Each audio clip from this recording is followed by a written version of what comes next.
Good morning, everyone. My name is Alicia Granzi, and I have the privilege of being the editor-in-chief of Law and Inequality, a journal of theory and practice, and a student director in the Detainee Rights Clinic at the Binger Center for New Americans. I'd like to welcome all of you here today to the second day of our Immigration Law Forum, Civil Rights Behind Bars. Thanks for coming out on a Saturday. It's going to be an informative and inspirational day. Who was here yesterday? Great. It was pretty good, wasn't it? Well, while you already know something about the journal and the center, I'd like to tell you more about my two favorite things at the law school and how we all came to be together this weekend. JLI, as we call it, was founded in 1981 because students and professors saw a gap in legal scholarship. No one was focused on the ways the law impacts certain groups of people differently. Since then, JLI has done just that, publishing articles on the gender pay gap, racial profiling, and of course, immigration. One of our most widely read and downloaded articles is an analysis of domestic violence as a basis for asylum claims. Articles like that and the journal's mission to bring the theory and practice of law together to fight injustice was what drew me to JLI as a starry-eyed first-year law student. Being part of the journal has given me the opportunity to think academically about the inequities that pervade our legal system and to try to connect that theorizing with reality. Because it is not enough for us to just ponder problems of inequality. Instead, our journal investigates how the law perpetuates injustice and pushes to find solutions that will actually work in the real world. That real world can certainly seem far away when we are writing and editing lofty journal articles and reading great cases. Luckily, we have the clinic at the Binger Center to keep us grounded. The Binger Center is made up of 3 legal clinics that provide distinct immigration legal services for clients that otherwise would not have access to an attorney. Our clients, some of whom will be here speaking to you today, face the same problems you've seen on the news: detention, separation from loved ones, uncertainty about status, and too frequently, deportations to countries they haven't seen in decades, countries fraught with peril. It's a constant struggle to theorize our way out of these situations and to find ways to make those theories practical. Working with the clients, under the careful supervision of clinical professors, of course, has shown me that thinking on your feet and being creative, and sometimes just a little brash, is as important as knowing the ins and outs of the Constitution and a book of statutes. It's been great to see my two loves, the Binger Center and JLI, come together to help us all put theory into practice. Our panelists this weekend include academics, activists, politicos, and practitioners. They all have something unique to say about the importance of fighting for the rights of immigrants and for anyone who may not fit some people's definition of American. Yesterday, you heard from scholars and thinkers like Fatma Maroof, Jackie Stevens, and Yolanda Vasquez, whose work will appear in the spring volume of JLI. Incidentally, you'll all get a digital version of that for attending today. Today, you're going to hear more about those in the real world, so to speak. Our first panel is moderated by the esteemed Christopher Lash from the University of Denver. Professor Lash's work focuses on immigration, detainers, and sanctuary city policies, both how they work and what supports them in the law. He's written extensively on this subject, and you may have noticed he was referenced over and over again yesterday by panelists. He, Michelle Rivero, Taomi Chong will be discussing how to keep ICE out of local law enforcement and what it means to truly welcome immigrants to our communities. Then we'll hear more about grassroots organizing, getting immigrants out of detention, and how to be resilient and effective advocates for non-citizen clients. I hope you will leave here today with a better understanding of the legal framework that keeps immigrants behind bars. I hope you'll leave here with new theories about the future of civil rights within immigration law. Hopefully, we'll all leave here today with a little more hope. God knows we need it. But while hope is necessary to keep us going in times like these, it, like theory, is not enough. We must also take action, fight for the civil rights, the human rights of those who are here to live their lives, just like us. And so, as so many of our speakers said yesterday, this is a unique moment a time to stand up and say what is just, what is right.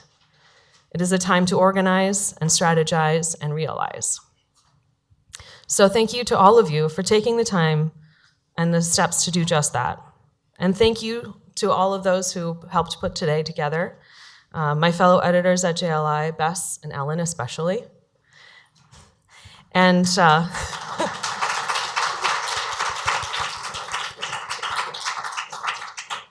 and to all the folks at the Binger Center, Kirsten, Lisa, Liz, Linus, Ben, Deepinder, and Kathy. Thank you so much. And thank you to all of our panelists this weekend and today for helping show us the way. And now, please join me in welcoming Christopher Lash, Michelle Romero, and Taomi Chong.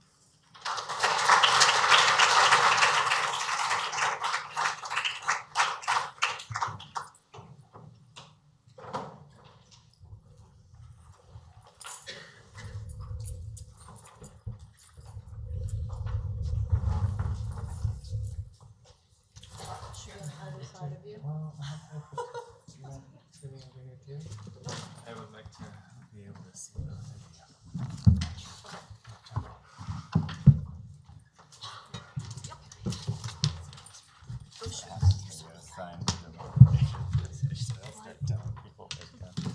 The first thing that any clinical professor does is figure out where people are going to sit. So that means he's very strategic.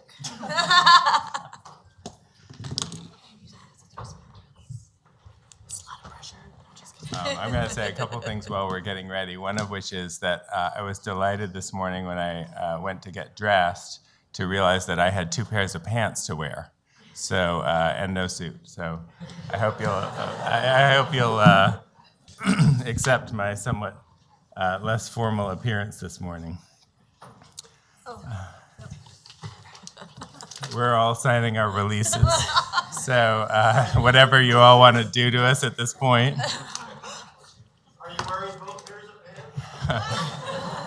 Oh, that's, Private question? Yes, exactly. I like the relationship that we're developing here.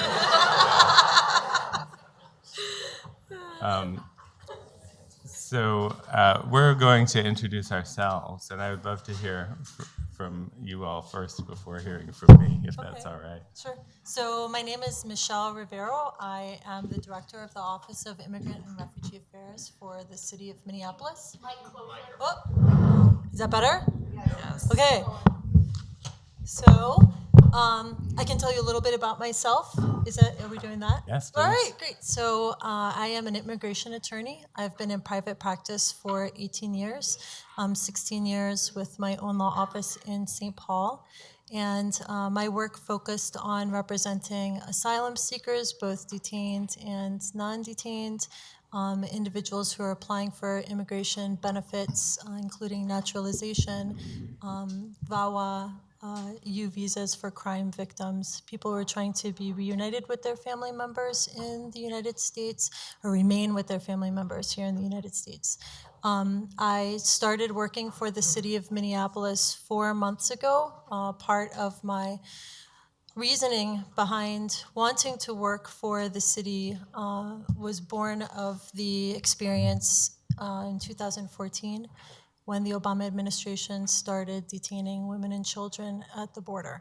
I did help in representing some of those detained individuals in Artesia, New Mexico, and was very motivated to do more to assist immigrants in obtaining representation and also highlighting the situation of the government exercising its vast power against the most vulnerable individuals.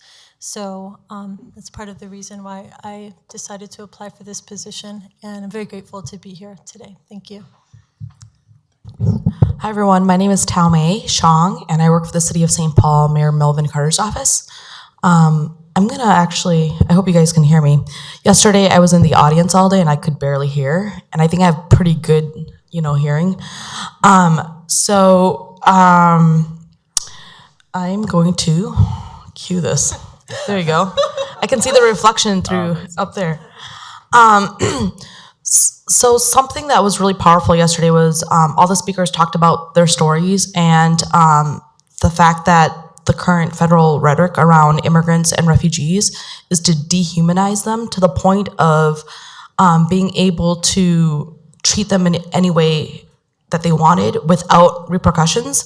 And so I wanted to actually put a face and a family and a community to these faces that have been dehumanized.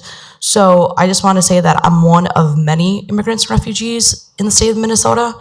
And so my family came after the secret war in Laos, and my parents resettled in Wisconsin. We settled in a small town. We were the third Hmong family to resettle there. And for the longest time, I never felt American, so I always told everyone I was a Hmong refugee. And it wasn't until I became politically active after college that I felt very American. And what made me feel American was that I was engaging in the democratic process and being able to influence kind of like the future of our state and our city. And so the folks that I give credit to is really, my parents. And as you can see, I have a pretty huge family. Not typical in Wisconsin at that time, unless you were Catholic. And we actually were Catholic too. We were sponsored by a Catholic church.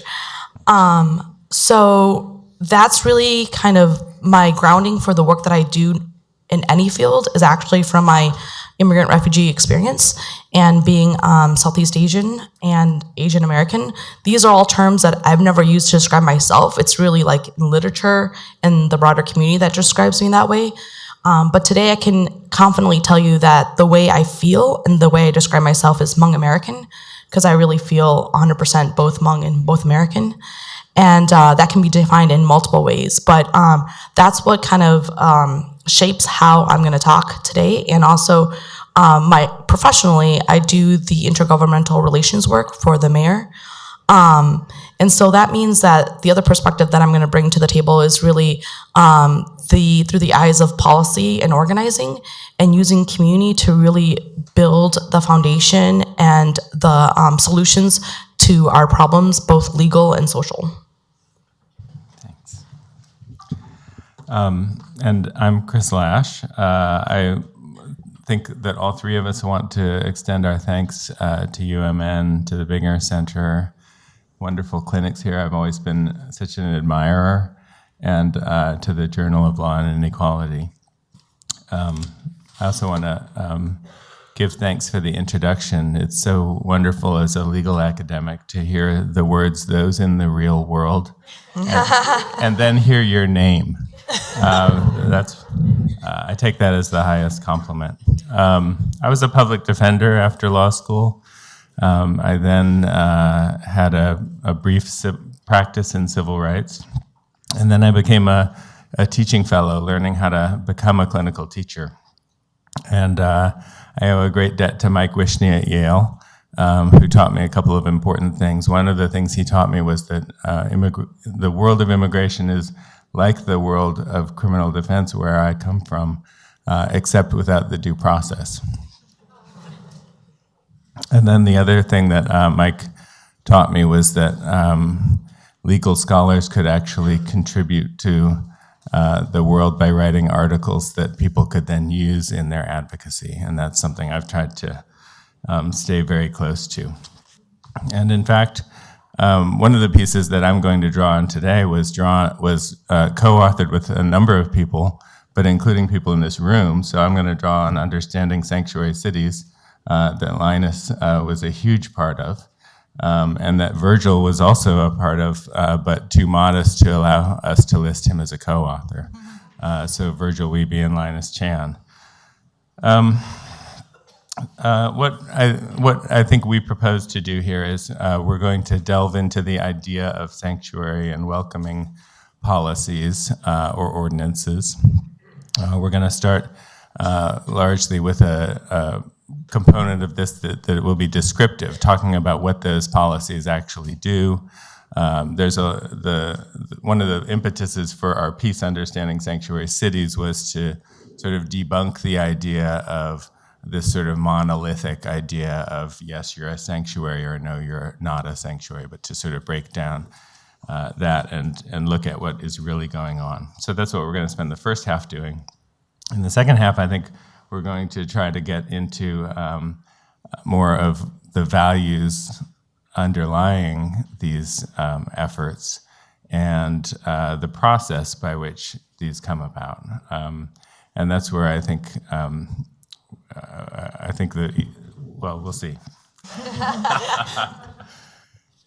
I don't want to give it all away. So here's a general overview of sort of what the measures that are often sort of lumped into one label and called sanctuary or welcoming include. And we've actually divided this into sort of two types of actions. One is the efforts of localities to disentangle their own law enforcement from federal immigration enforcement. And these are the kind of measures that we have on this slide. So we're going to spend a little bit of time talking about those just in the abstract, and then as they are playing out on the ground here in Minnesota.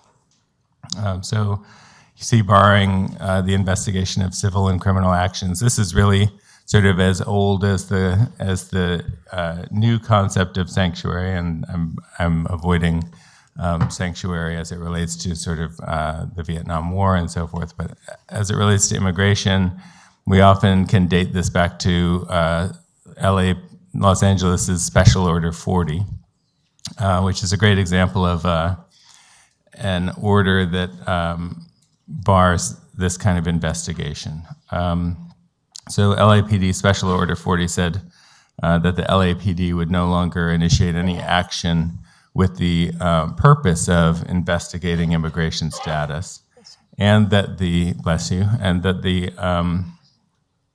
LAPD would not do any enforcement around the idea of illegal entry into the country. So you see the attempt to distance local police.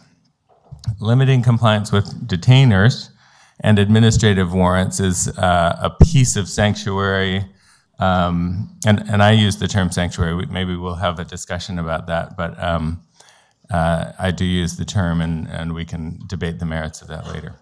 But limiting compliance with detainers is really a piece of this that arises in response to the enforcement program known as Secure Communities, which was an effort to really harness local criminal systems as the front end sort of feeder into the immigration enforcement system. We'll talk a little bit about what immigration detainers are in a bit, I think. Refusing ICE access to jails. ICE out of Rikers, for example, earlier in this decade was a movement specifically trying to get ICE agents out from jails where they were interviewing people, and again using the local jails as a feeder to try and suck people into the immigration enforcement system. A variation on this is to, if not keep ICE out of the jail entirely, to provide advisements for people who are in jail so that they know their rights prior to speaking with anyone from immigration. Limiting disclosure of sensitive information. The California Values Act is a great example of a recent attempt at doing this. So the California Values Act says that local jails and local law enforcement will not release, for example, the home address or the work address of a person to immigration officials. The Values Act also says that local officials will not give information about the release date of a person who's in a local jail. So again, these are all attempts to sort of break a pipeline that had been constructed where you basically shuttle people right out of local criminal systems, get them caught in the pipeline, and now they're in immigration enforcement. So these are all attempts to break that chain. The last one, precluding participation in joint operations. So we heard a little bit yesterday, I think, about the 287G program. That's a program where local law enforcement can essentially be deputized to act as immigration enforcement. agents and to carry out all their functions. So some of the sanctuary efforts have been to say, we're not going to have that kind of a contract. And we, even if the police department or the sheriff's department wants to enter into a 287G agreement, they will be prohibited from doing so. These are sort of broad categories, sort of the most common types of disentanglement. There are, of course, plenty of others. You could perhaps put efforts to stop courthouse immigration arrests or efforts to stop probation immigration arrests into this group of policies. But now I want to ask Michelle and Taume to tell us what you're seeing here in Minnesota and what's been going on here. So I can give some examples of efforts that Minneapolis has made over the course of over 10 years to disentangle local law enforcement from immigration enforcement. The first initiative was Minneapolis's separation ordinance, which was passed in 2003.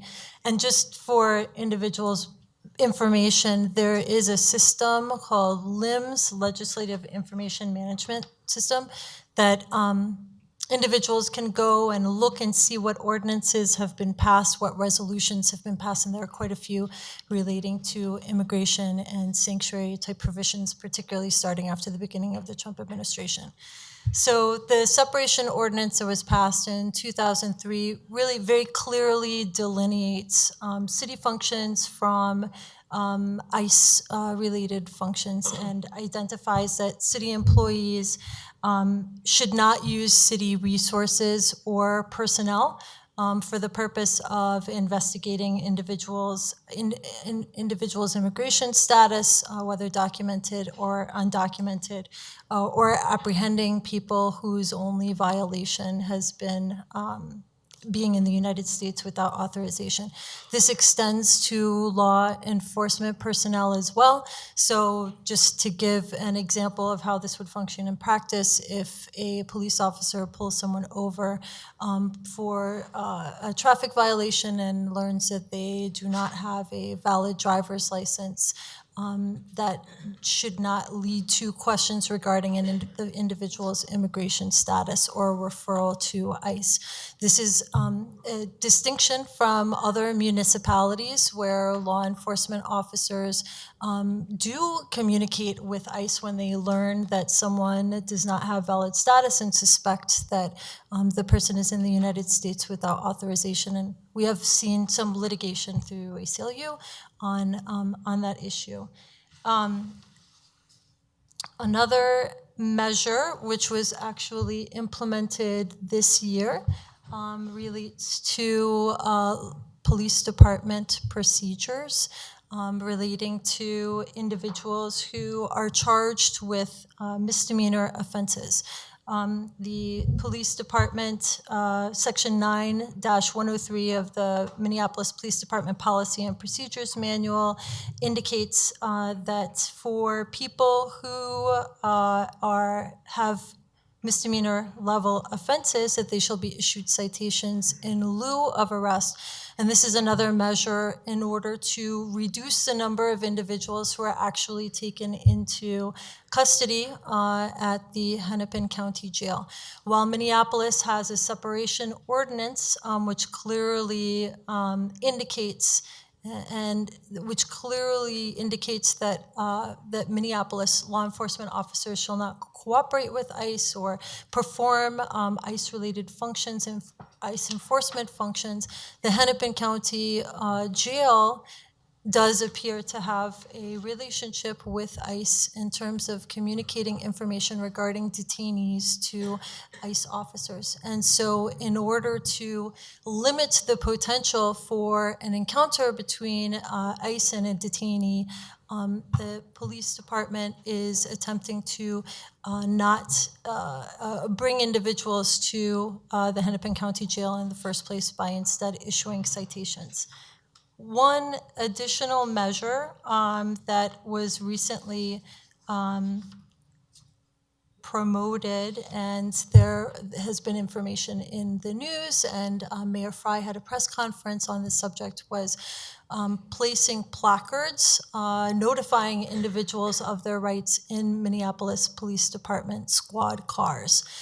Again, the purpose for this is to ensure that individuals are aware of their rights, are aware of the possibility that once they are taken into custody at the Hennepin County Jail, any information they provide can be released or provided to ICE officers and can result in the initiation of deportation proceedings.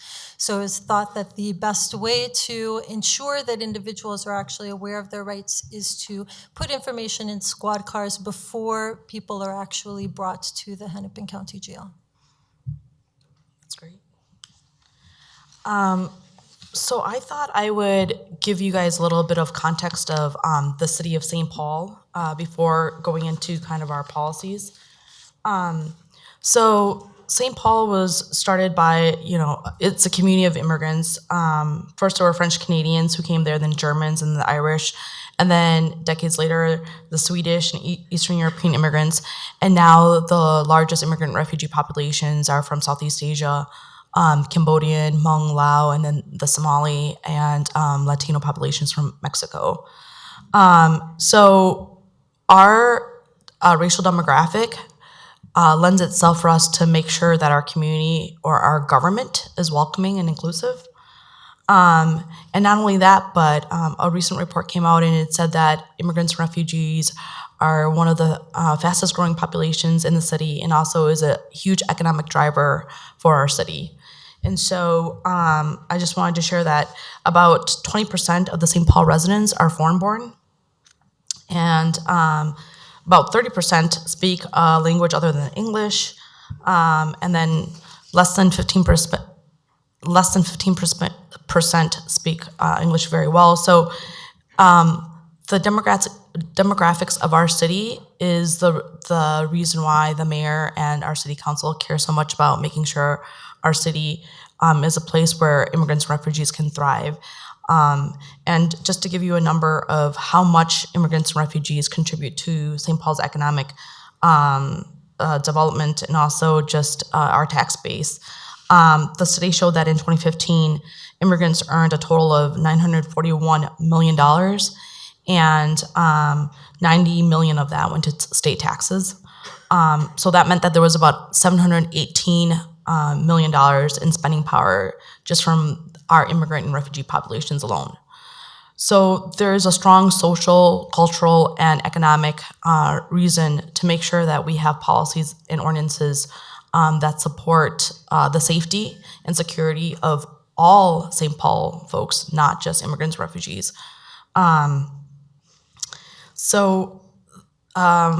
I'm going to echo very much what Michelle said. We have a separation ordinance in the city of St. Paul. Our police department feels very strongly that they don't ever ask anything about national origin or legal status.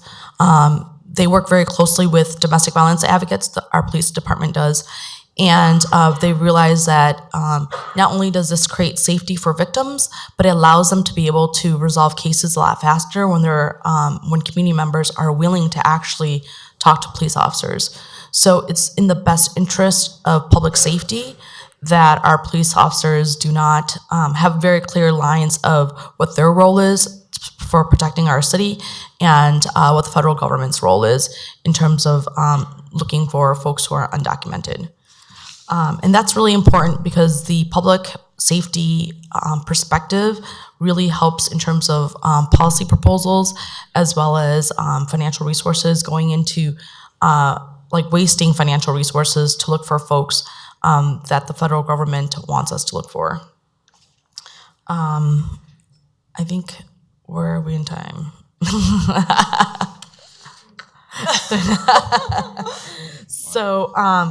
So the other thing I wanted to say is that during the summer, there was an arrest at Ramsey County Courthouse, and towards the end of our presentation, we're going to talk a little bit more about how folks are not feeling safe to come to government buildings. But I just wanted to lay that when that arrest happened in Ramsey County, the video was sent to the mayor, and that really jump-started kind of how more aggressive we became to making sure that the city was a welcoming place for our folks, and that they could access our resources without feeling intimidated or feel like they would be detained.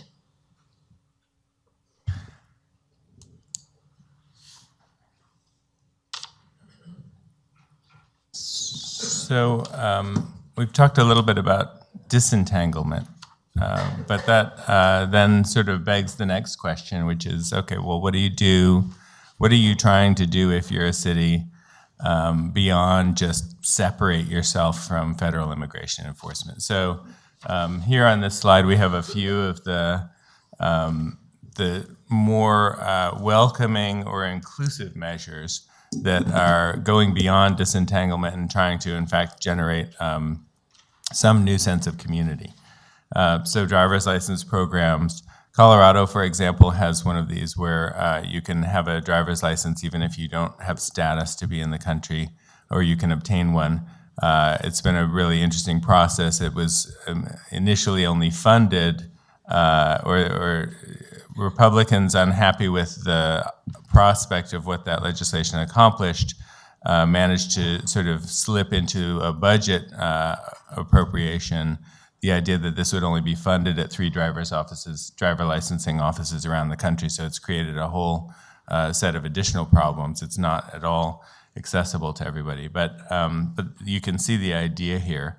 And resident tuition programs, non-discrimination provisions. I want to, call out to some of the work that Annie Lai has been doing in Santa Ana, California. Annie is one of our colleagues at UC Irvine. In Santa Ana, they have an ordinance that says any information that may be considered sensitive or personal by nature, including a person's status as a victim of domestic abuse or sexual assault, status as a victim or witness to crime generally, citizenship or immigration status, status of a recipient of public assistance, sexual orientation, biological sex, gender identity, or disability. And so you can see the move here is to include citizenship status among a group of protected classes.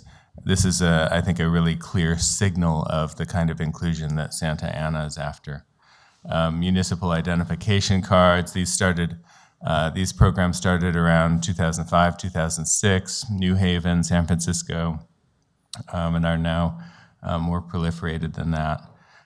Voting for all residents, for example, for local elections, school board elections, and immigrant defense funds. We've put the Immigrant Defense Fund on this slide as something more than disentanglement, but it certainly has a component of that too. So talking to Bess from JLI, who's involved in the Hennepin County, she's somewhere here. Nobody up here can see anything out there. So, Yes, that's true.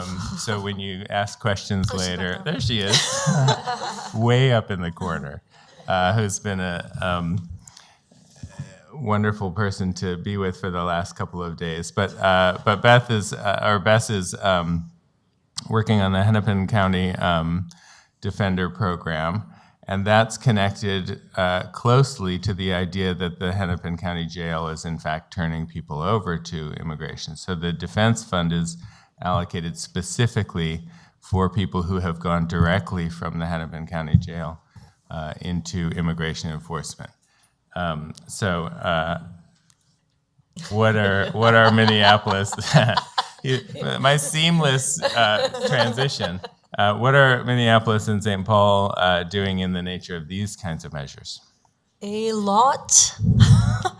To put it very briefly, there are multiple actions that Minneapolis has taken that are along the lines of welcoming measures. They include the U and T visa ordinance, which was passed last year. And the goal of that ordinance was to ensure that victims of crime and victims of trafficking are able to obtain U and T visa certifications from law enforcement entities, including the city attorney's office, the Minneapolis Police Department, and the Civil Rights Office. So the advantage of this ordinance is that it actually designates a set period of time of 30 days within which the certifier must sign the visa certification. There's an expedited time frame of 7 days where circumstances warrant. There's also a presumption that the victim has been helpful in the investigation of the crime committed against him or her. In addition to that, there is a provision within the ordinance that indicates that the information provided must be the confidentiality of the information provided and the individual who is a victim must be maintained. Another effort that the city of Minneapolis engaged in shortly after the start of the Trump administration was designating $75,000 for legal representation, immigration legal representation, that was implemented between 2017 and 2018. Contracts to 3 very well recognized nonprofit organizations that provide immigration-related legal services. And we have received reports on how many individuals were assisted, and the number of individuals is approximately 1,600. So for that investment on the part of the city, we were able to have a significant impact on our immigrant and refugee communities from the standpoint of individuals who need legal assistance. The mayor has proposed a continuing budget allocation of $40,000 in the future, starting in 2019, for that same purpose, legal representation of individuals who cannot afford to hire an attorney. And that promotes our goal, one of our goals as a city, of ensuring that individuals who need legal representation in an immigration context are able to access it regardless of ability to pay. In addition to that, the city of Minneapolis has signed on amicus briefs for a number of high-profile federal litigation matters, including most recently Ramos v. Nielsen, challenging the federal government on termination of temporary protected status.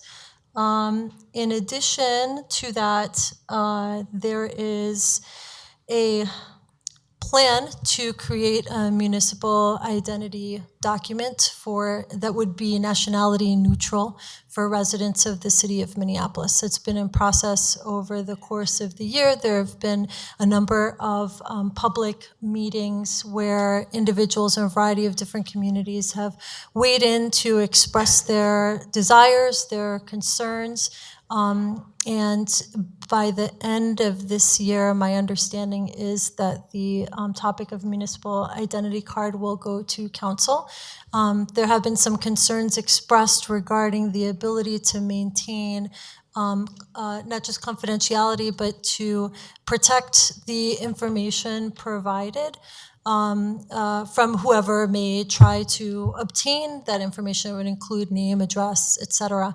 And the city is working to identify how it may be possible to ensure protection of that data in creating the document. So it's just a quick summary of what we've been up to. I think I'm just going to focus on a few things that have happened recently. So in general, the mayor has been very vocal and troubled by the general rhetoric in the country and in the state. As many folks have mentioned yesterday, there's an election on Tuesday.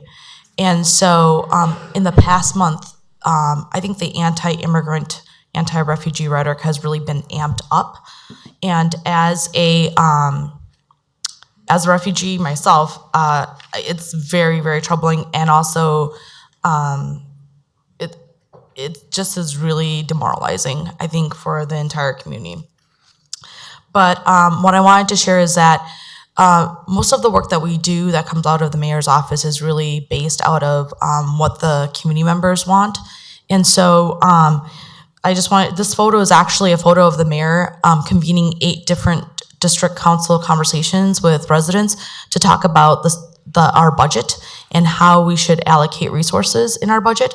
And so during the budget address, that's when the mayor announced his commitment to immediately invest $100,000 in a legal defense fund, and then also invest in the base of our budget funding, one full-time FTE in our city attorney's office. And so we're still in the process of gathering information about what that fund will look like and what that position will look like. But that's just an example of how my work is guided, both one, building relationships in the community, and then two, really listening to what the community needs, because a lot of times whatever is happening, the community members find out first and then they come and share the information. So when we use that information and when we listen to the community, it really helps us to create proposals that are much more helpful and effective versus us drumming up some of our own ideas while sitting in an office, trying to put something on paper just because we have to get something done. And so it's really time consuming, and Deepinder can attest that I do harass him to get information. And he was preparing for this forum, and I was like, I still really need your feedback. So he was gracious enough to send me something in the middle of the night. So I really appreciate that. But without the community's feedback, we can't really create policies or design programs that are effective. So that's where I'm going to leave it. Great. So what we thought we'd like to do is invite questions at this point in the panel, and then use the second half of the panel to get into less of what is actually being done and more of why it's being done and what the values are underlying policies. So yes, please, in the back. Okay, my question is kind of a practical question. Uh-oh. I'm one of those weird people that's a head election judge. And practically speaking, when you have the all residents vote in local elections, given that the Secretary of State sends us out ballots that have both local and national elections on them, how does that work in a place where everybody can vote in the local elections?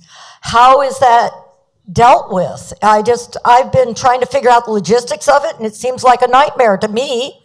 It's a good idea, but a nightmare. So I don't have any answer to that question. I know that some have proposed allowing individuals to vote in municipal elections, and I have been challenged by that idea myself, that while residents of a municipality should be able to exercise their voice, and one of the strongest ways to exercise your voice is through the vote, I think that as Americans, we have typically understood the rights to vote to be extended to citizens alone. And so I grapple with the idea of how a municipality could extend that right to individuals who are non-citizens. I'm not sure if the two of you have thought more on that subject. No. I'm a separation person myself, so the inclusive policy is like, no, I'm making light of that, but I've studied more the disentanglement, so I have not studied.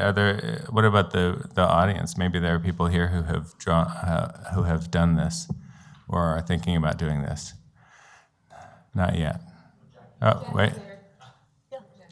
Yes, thank you, Jackie.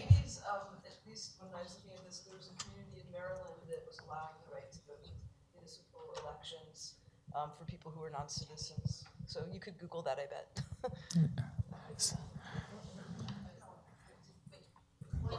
Oh, sure.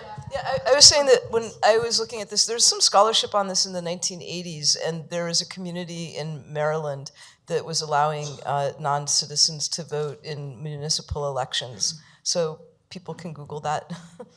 Great. Okay, so We had a couple of questions here that I can read out. One is for U visa certifications.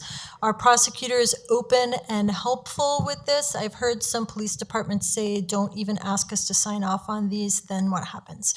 So as far as Minneapolis is concerned, yes, the city attorney's office, which has prosecutors in it, is one of the offices that signs U certifications. I understand anecdotally that the Hennepin County Attorney's Office also does sign U certifications. For example, in the most recent very visible prosecution of, I think his name is Roland Batras. I think that was announced last month. My understanding is the victims of that crime are being assisted by the Hennepin County Attorney's Office, and that they're signing U certifications. As far as St. Paul, When I spoke to the police department, they're very open to having folks go to them if they need U visas. And then the city attorney's office has, I think, 2 attorneys designated to help with U visa applications. So they welcome the applications. I can't guarantee they're going to sign all the applications or approve all of them. and then with regard to the other question regarding police departments, I think that you see this perspective more in jurisdictions that are outside the metropolitan area. And it is a very big challenge to inform, educate law enforcement officers regarding the whole U visa process in the first place, and why it makes sense to sign U visa certifications, primarily because it increases safety in communities, leads to quicker prosecution of crimes, et cetera. I know the American Immigration Lawyers Association has been working on that issue to try and elucidate more conservative police departments on this subject. And Linus, I think maybe you wanted to make a comment on that? I'm sorry, Virgil.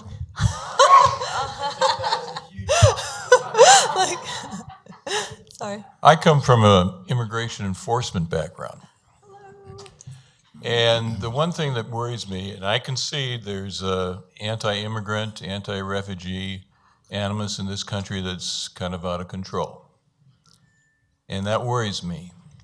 But I'm also worried that some of these measures, such as the voting thing, such as the refusal in certain cases to notify ICE of a convicted felon being released from prison, are provisions that fair-minded people would seriously disagree with. And you're pushing people to the right who probably belong in the left or the middle with some of these measures. And I think they're ill-conceived as a result.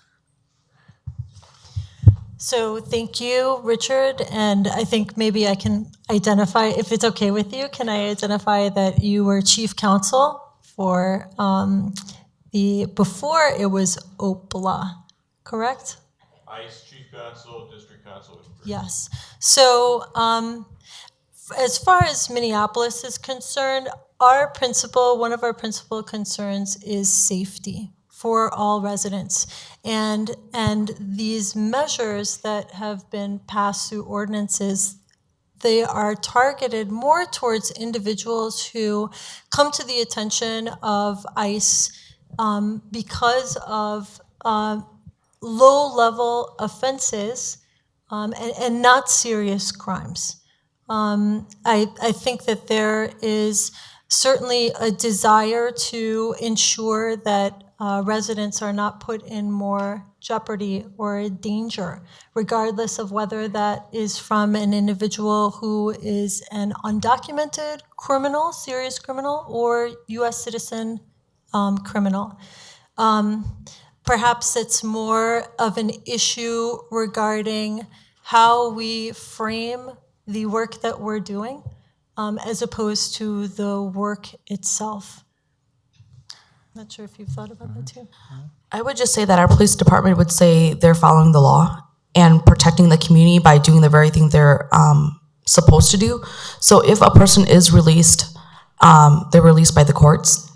And so unless it's their responsibility or to report, it sounds like, to ICE or any other federal institution, they don't do it.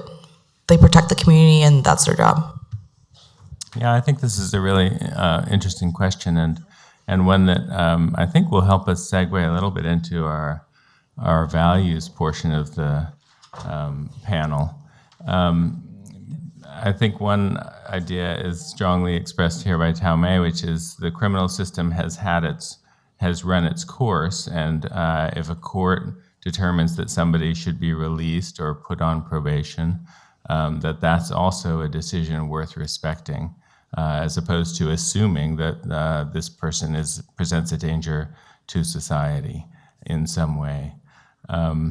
Can I just make mention Sure. quickly, because there was one additional question here. Have there been efforts to change may to shall in Minneapolis's ordinance regarding taking immigration consequences into account when considering the resolution of criminal cases? That is an excellent suggestion that I will take back. I do know that there are a variety of opinions regarding whether immigration consequences should be taken into account at all. And Tommy, I'm not sure if you have any comments to make regarding that, because I do know that John Choi had made mention of that in a news article, that it's important to take immigration consequences into account, but that some prosecutors feel that that is inappropriate.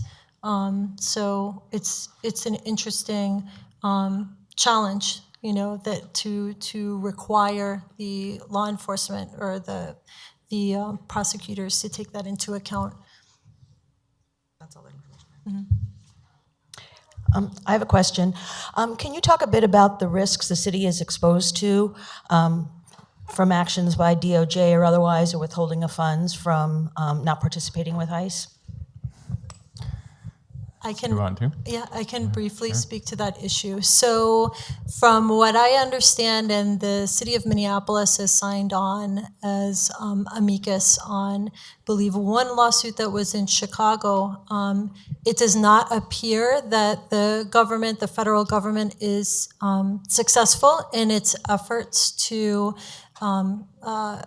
prevent municipalities from obtaining funding, for example, JAG grants. And perhaps, Chris, you can speak a little bit more to this issue. Sure.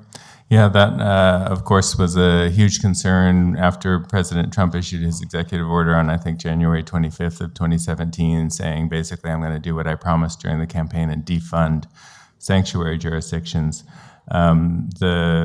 So his executive order has lost in every court that it's been considered, and Attorney General Sessions was quick to come behind the executive order and create all sorts of funding conditions on different funding streams, and those two have lost at every turn. So the law is actually fairly clear about what the federal government may and may not do with funding.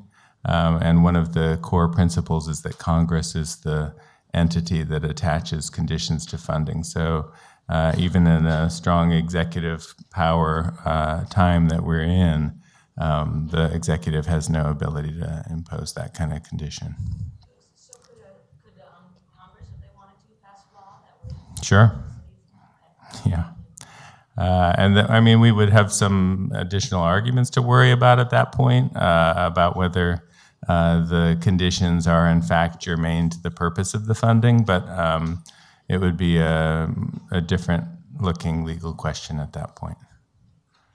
I did do a Google search, and the Journal of Law and Inequality in 2000 published a summary on non-citizen voting rights, the history of the law and current prospects for change, Virginia Harper Ho.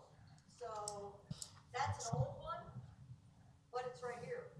Great. Journal of Law and Inequality, 18 years ahead of where we are today. So, thank you. All right, so we're going to shift now and talk about what are, in fact, the reasons for pursuing these policies. What are the, first we'll talk about what are the sort of expressly stated reasons. And then I think segue into a discussion about sort of how those reasons come to be expressly stated and what the process is of sort of brokering these statements of value. So we've already heard this morning some of the discussion about how the idea of if you disentangle local police from immigration enforcement, that's going to create a community where people can feel that they can come to the police and avail themselves of services, and that will increase public safety. Some of these have been passed simply to express disagreement with federal immigration policy. So a lot of that activity took place in the early 2000s and was specifically directed at things like the USA Patriot Act or the Sensenbrenner bill. Localities wanted to stand up and say, we are not with that.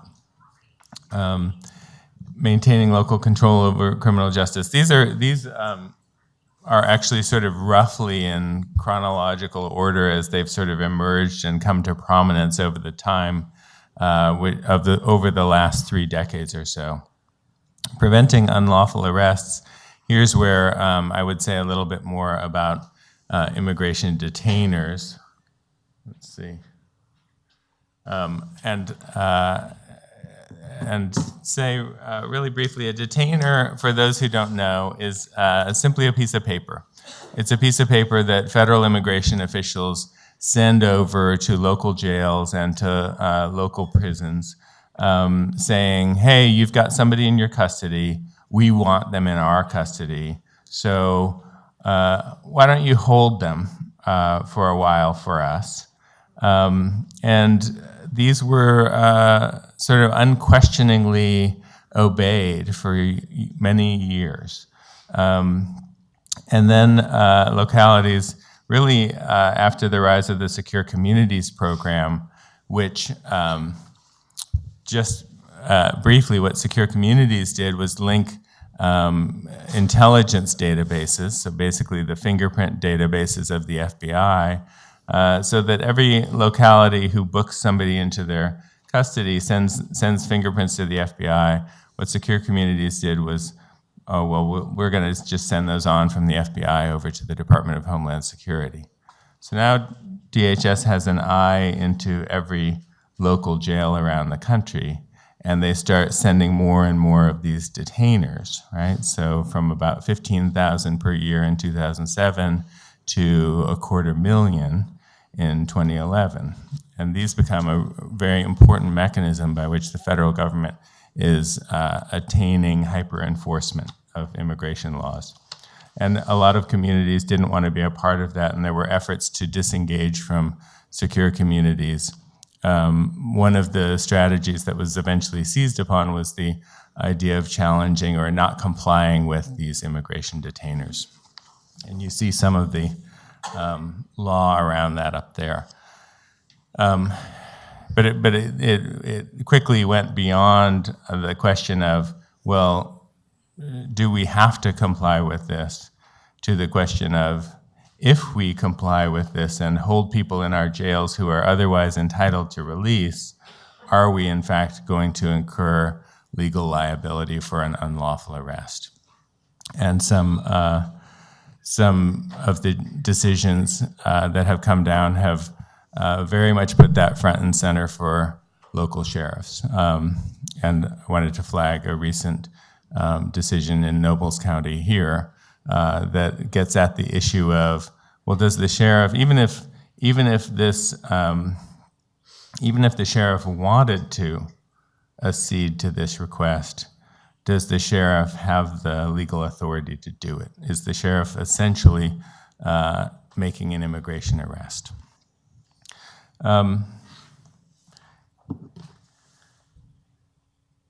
And I wanted to flag the last two on here. And again, I say that these are roughly in chronological order. You can certainly find expressions in some of the early policies. So for example, Special Order 40 from 1979 talks about and invokes the idea of equal protection. But the emphasis on equal protection and on inclusion has become much greater since the rise of the Trump administration. Some examples, right? You have the mayor of Philadelphia here linking the idea of sanctuary to all sorts of other civil rights issues, right? You have an executive order from the state of Washington, and what I think is interesting about this is how it begins. Right? The emphasis from the get-go is on non-discrimination and inclusion. Right? This is something that we're seeing more often and with more emphasis on this. So I'm going to stop talking about values for a moment and turn it over to hear about sort of what the values discussion has been here and how that has played out and how those get brokered. So your examples are actually great, kind of for me to piggyback on, as when the city of St. Paul wrote our resolution for committing funds to invest in an immigrant legal defense fund, it started off with just the history of St. Paul, which is it was created on the backs of immigrants and refugees. And then it lays out, our social and economic demographics, and then talks about, building our tax base, making sure that we have a community that's safe. And it talks about keeping families together, and making sure that we're building whole families and whole communities and not piecemealing our communities. And then it goes into the overall positive impact to the city of St. Paul, which is creating health, safety, and welfare. So our resolution is really values heavy, and it's not only our resolution, but it's also in the mayor's our city, our budget. And earlier I said that he had 8 different meetings in different district councils to just talk about the issues and policies that are of value. And so in the beginning of this booklet, he goes right into talking about the values of the city, which are equity, resiliency, and innovation. And those are really big, broad terms. And we have a chief officer for each value. So I can't go into detail because we have people assigned specifically to make sure our city is living out these values. But as you can see, if the city has these 3 values, then whatever we move forward in is either an extension of one of these values or an extension of all 3 of these values. And I would say that the work that we're doing in communities of color and also with our refugee and immigrant communities hits all 3.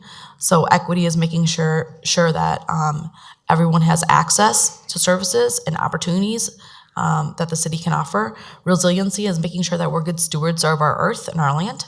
And then innovation is making sure that we think outside of the box and partner with community folks as well as business owners and other government entities to have the best working city possible, and also making sure that we provide the services that our residents need. So as far as Minneapolis is concerned, a resolution was passed right after the beginning of the Trump administration, after the issuance of the January executive orders on immigration enforcement and refugees, clearly highlighting Minneapolis's support for our immigrant and refugee communities, indicating that we celebrate and support immigrants, asylees, and refugees who've made their home in our city, thank them for contributions to the culture and economy of Minneapolis, acknowledging the fact that Minneapolis is home to the largest Somali American community in the United States, and expressing pride that it is the first city in the country to designate a sister city relationship with Somalia, and highlighting the effect of the executive orders issued in January. This resolution is the first of many efforts that have taken place over the course of the last almost 2 years now to shows support to our immigrant and refugee communities. The city of Minneapolis, actually, in establishing the Office of Immigrant and Refugee Affairs, a goal was to have a set location where individuals could come and receive information regarding city services, whether it be through the city attorney's office, the police department, public works, other departments, in order to ensure that people have information and feel included in city life. The goals of equity, inclusion are certainly important in Minneapolis, as well as safety and anti-discrimination. There's a recognition that hate crime is on the rise and that Minneapolis needs to be paying special attention to hate crimes and investigation of those.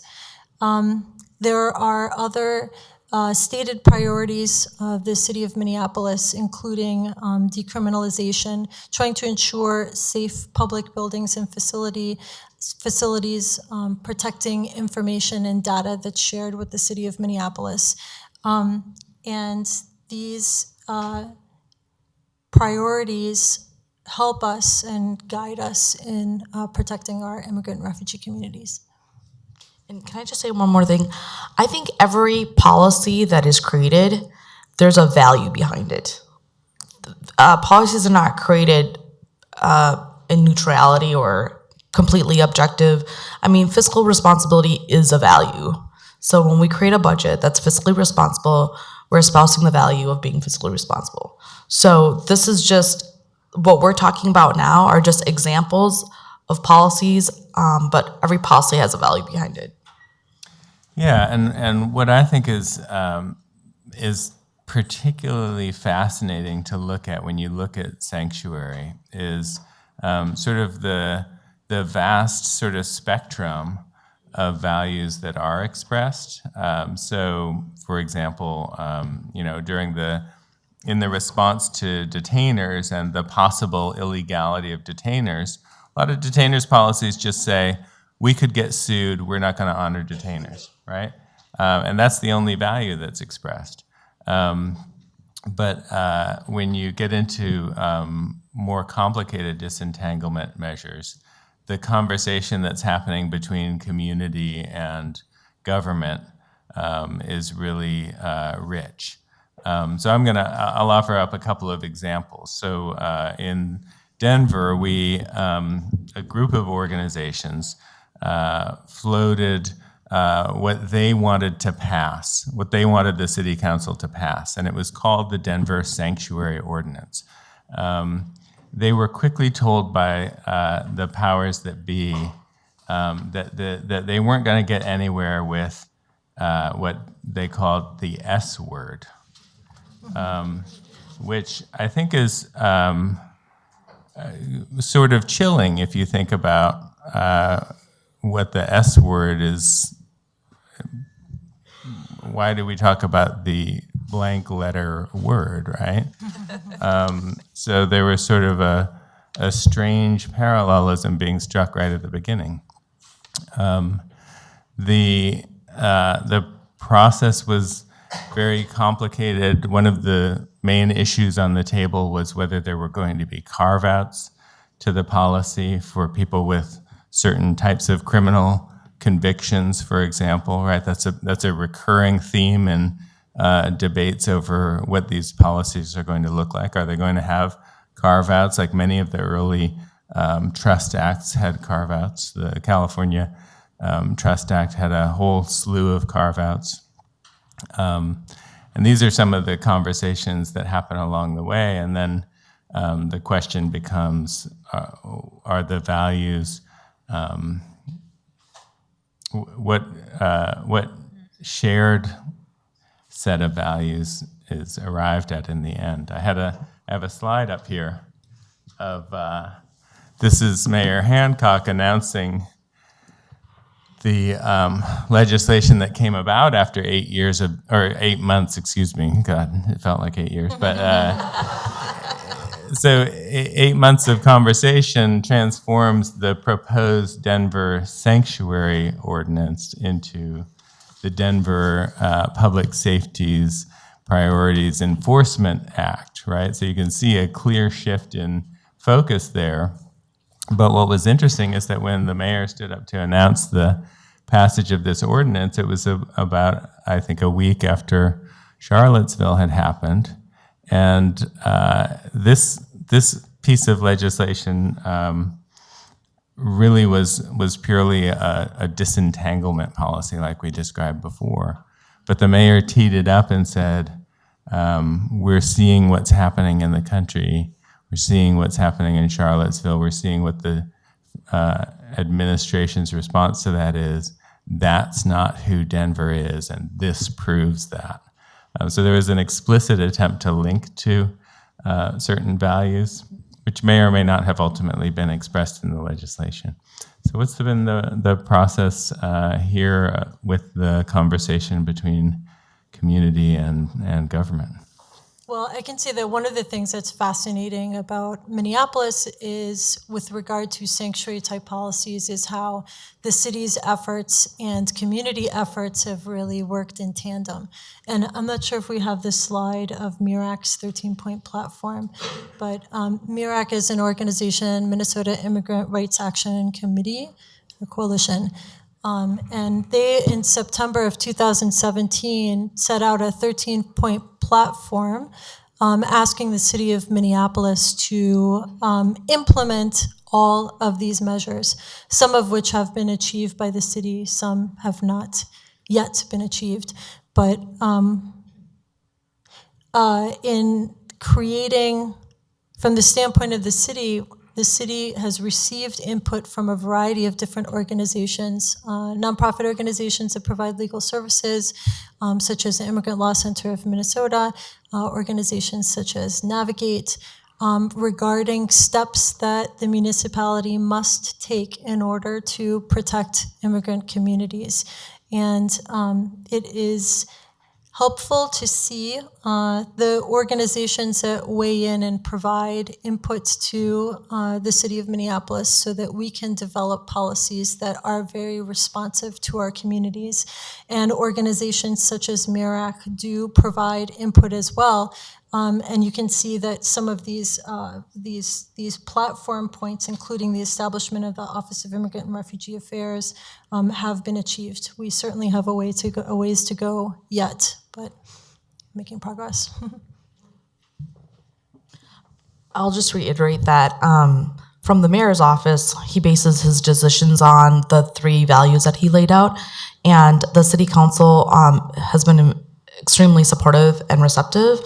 Prior to the mayor coming into office, the city council had actually put forth some resolutions to demonstrate their support for immigrant refugee populations with the previous administration. And so you can see some of those resolutions online. And the interesting thing that I noted is some of those resolutions were passed through city council, but not necessarily signed by the mayor. And I only highlight that to say that, the mayor and the city council don't always have to work together. And that city of Minneapolis operates very differently also from the city of St. Paul, even though we try to work in partnership because our populations can be very similar. And whatever happens in Minneapolis eventually trickles into St. Paul and vice versa. So I think that under this current administration, we've been given a very clear directive of operating out of values. And so that's what we try to do. Great. So I think, shall we open it up for questions again? So what questions do people in the audience have? Got about 10 more minutes.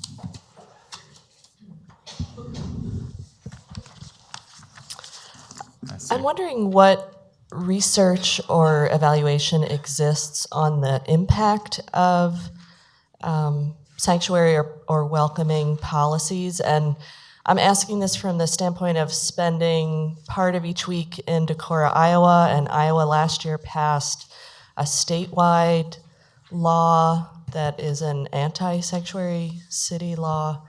And so I'm wondering if there is anything that exists or is in process from a nonpartisan perspective that can demonstrate what's the impact either on an economic level or a process evaluation or even a values assessment when these kinds of policies are impacted that other communities can use to have conversation in locations that are less welcoming? So I can offer up a partial answer.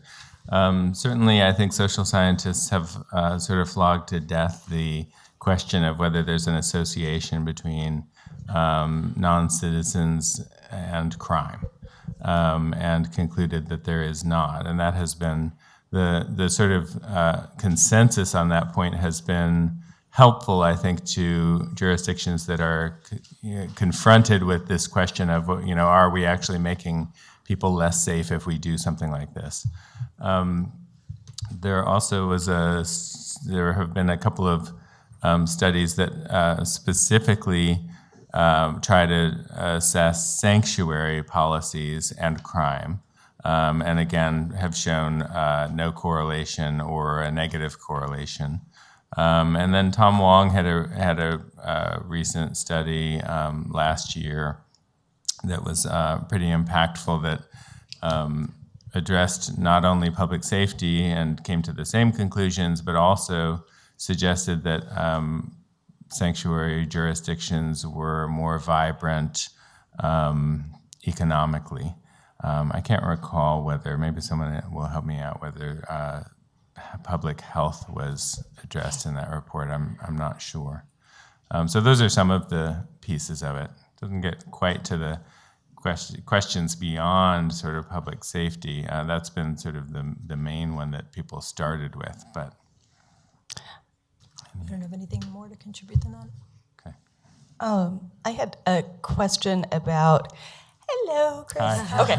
Thank you. I know, it's completely disorienting. It's just this voice that you hear and you have no idea. About the question, it was raised in my mind, Michelle, when you put up the police policy and procedure around reducing the nonviolent offender arrests. How much of this is connected, or how intentionally are your cities connecting, or cities around the country, with other issues around mass incarceration and criminalization of communities of color in general? Because much of this is driven, they're very interconnected. So is this intentionally being done, or are these sanctuary efforts being made wholly separate, and what sort of unintended consequences of pitting communities of color against one another could there be? We saw that play out with driver's licenses and protest bills, right, a couple sessions ago. So how does that play into your strategies at the municipal level? So there are conversations that happen. I have counterparts in different cities around the country, and many of the measures that we try to implement as municipalities are measures that are discussed with individuals who are heads of OIRA offices and affiliated with mayor's offices around the country. With regard to that specific measure in law enforcement, it's helpful to, instead of pitting communities against each other, trying to show the overarching benefit of decriminalization and having fewer people incarcerated for misdemeanor level offenses. And so to the extent possible, we try to create connections between different communities. My office, the Office of Immigrant and Refugee Affairs, is located within a department called the Department of Neighborhood and Community Relations. Within that department are a number of cultural community outreach specialists that represent East African, Latinx, Southeast Asian, American Indian, and African American community specialists within the department. And we are always looking for opportunities to communicate more broadly on measures that benefit not only immigrants, but that benefit the broader community. Municipal ID is one example of that. as we are explaining that it can be of assistance to homeless populations. Individuals within those populations may not be able to access an identity document, as well as Native American populations and other populations too. Hi. I have just a quick question, and it's related a bit to previous questions about working with state legislatures. So I'm just curious about what the conversations that St. Paul and Minneapolis have had with state legislatures, especially given that there was a bill floating out to defund from the state side efforts by cities to do both immigrant defense funds as well as other measures, and whether or not those conversations have also spread to talking with other smaller communities or communities that are, for instance, that may not be as welcoming currently. Is there, like, what are the efforts there in terms of St. Paul and Minneapolis having those conversations with other municipalities? And then, of course, what has been the type of relationship with state legislatures? I know this is an election year, go vote, but the issue is, like, are there things under the surface that have been able to be effective in having those conversations with state legislatures who might be taking some clues from Texas SB4 or from Iowa and so on? So I'll say something really quickly. I was going to say in 2017 and 2018, the Minnesota legislature tried to link local government aid to social policies within local governments. And that was just one example of the state trying to impose their power over local governments. So number one thing is cities across the state prefer to be able to control their own city. And so many cities, I think there's over 100 cities that have written resolutions opposing local control from the state government. So that's the high level overarching value of, like, municipalities just want to be able to actually do the job they were elected to do. So that's number one. Number two, then imposing any kind of social policy, because it's not only around immigration, but it's around using plastic bags or any other kind of value or policy that the state is trying to impose on local governments. We've seen that show up several times, 2017, 2018, and I think it'll continue depending on what happens on Tuesday, actually. And so nationwide, I think both sides, the left and the right, they're taking signals from other states depending on what the outcomes will be in November and how much they can move within the period of time that they're elected. And I can also speak to requests from municipalities outside the Twin Cities area that are interested in the welcoming and sanctuary policies that we have adopted and want to know more. I find that very encouraging, and I feel like that's part of the role of my office, is to communicate information about Minneapolis's policies to other municipalities.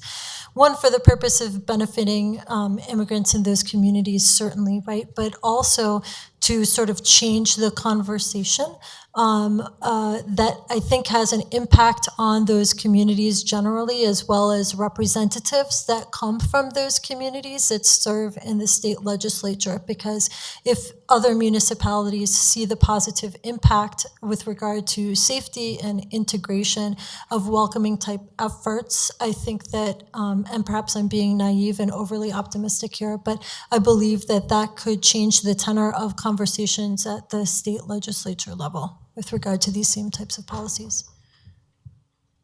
I see the 1 minute sign, but can I get a quick question in, which takes a somewhat broader view of the idea of sanctuary, but as I think everybody knows, there's a proposed public rule out there that will expand the scope of receipt of benefits as a measure of whether somebody's going to be deemed a public charge, and now it's going to cover non-cash benefits for the first time.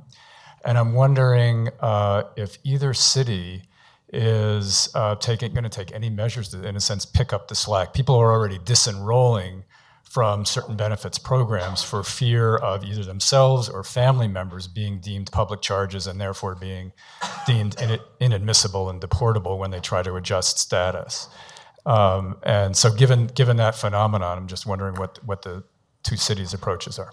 So Minneapolis is submitting at least one public comment. I've been in contact with the various different departments identifying what the potential risk of this proposed regulation would be if actually implemented. And departments that have a close relationship with impacted individuals are trying to assess the potential impact in order to submit a comment that is as detailed and that has as much information as possible. I'm also communicating with the Hennepin County officials, which administer many of the benefits to Minneapolis residents.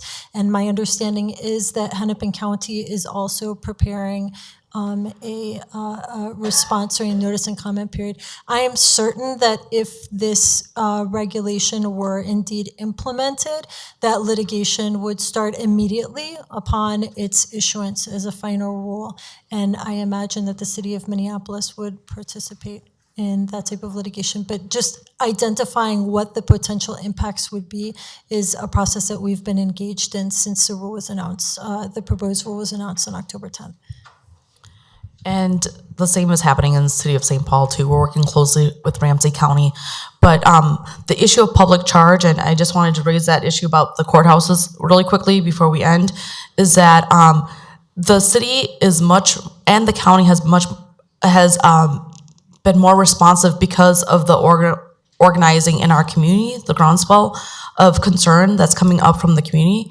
And so this goes back to one of the values that I mentioned earlier, is that it's really important for us to actually listen to the folks on the ground to figure out what might be helpful. And one of the things that folks have shared with us is that people are just refusing to leave their house or go and try to get any services from public entities.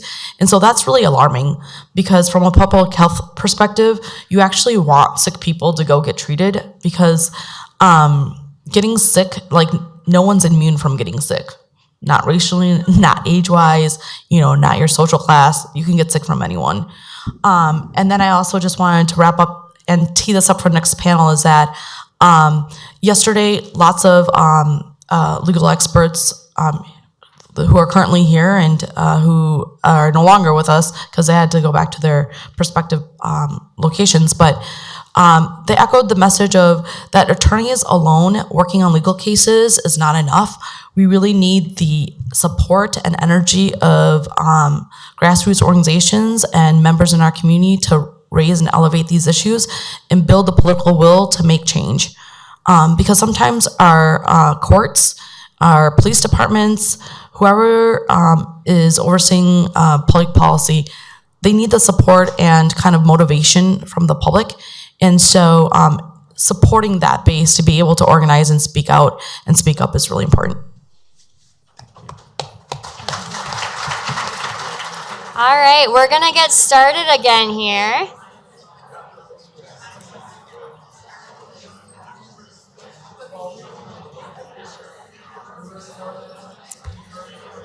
Good morning, everyone. I'm glad that the caffeine has kicked in for all of you. This is fantastic. Thank you for being here for day 2 of the panel. My name is Kirsten Yeager, and I am the Education and Outreach Program Coordinator for the Binger Center for New Americans. Yes, thank you. Yesterday, Professor Fatma Maroof mentioned to us that community organizers tend to be far ahead of attorneys. So today we are going to learn from 5 local community organizers who are making a difference in our community. So we're going to hear from Tammy Thompson from Isaiah, Estefania Nevado from Navigate, Pablo Tapia from Asamblea de Derechos Civiles, and Jenny Shrey and Chad Nin, who are from Release Minnesota 8. So they're going to all come up here to share with us the work that their organizations are doing and also share their personal narratives. And then we're going to join together here on the panel to answer your questions. I am so grateful for our speakers' willingness to share with us, particularly their very personal stories of perseverance in this critical time. So please join me in welcoming our speakers.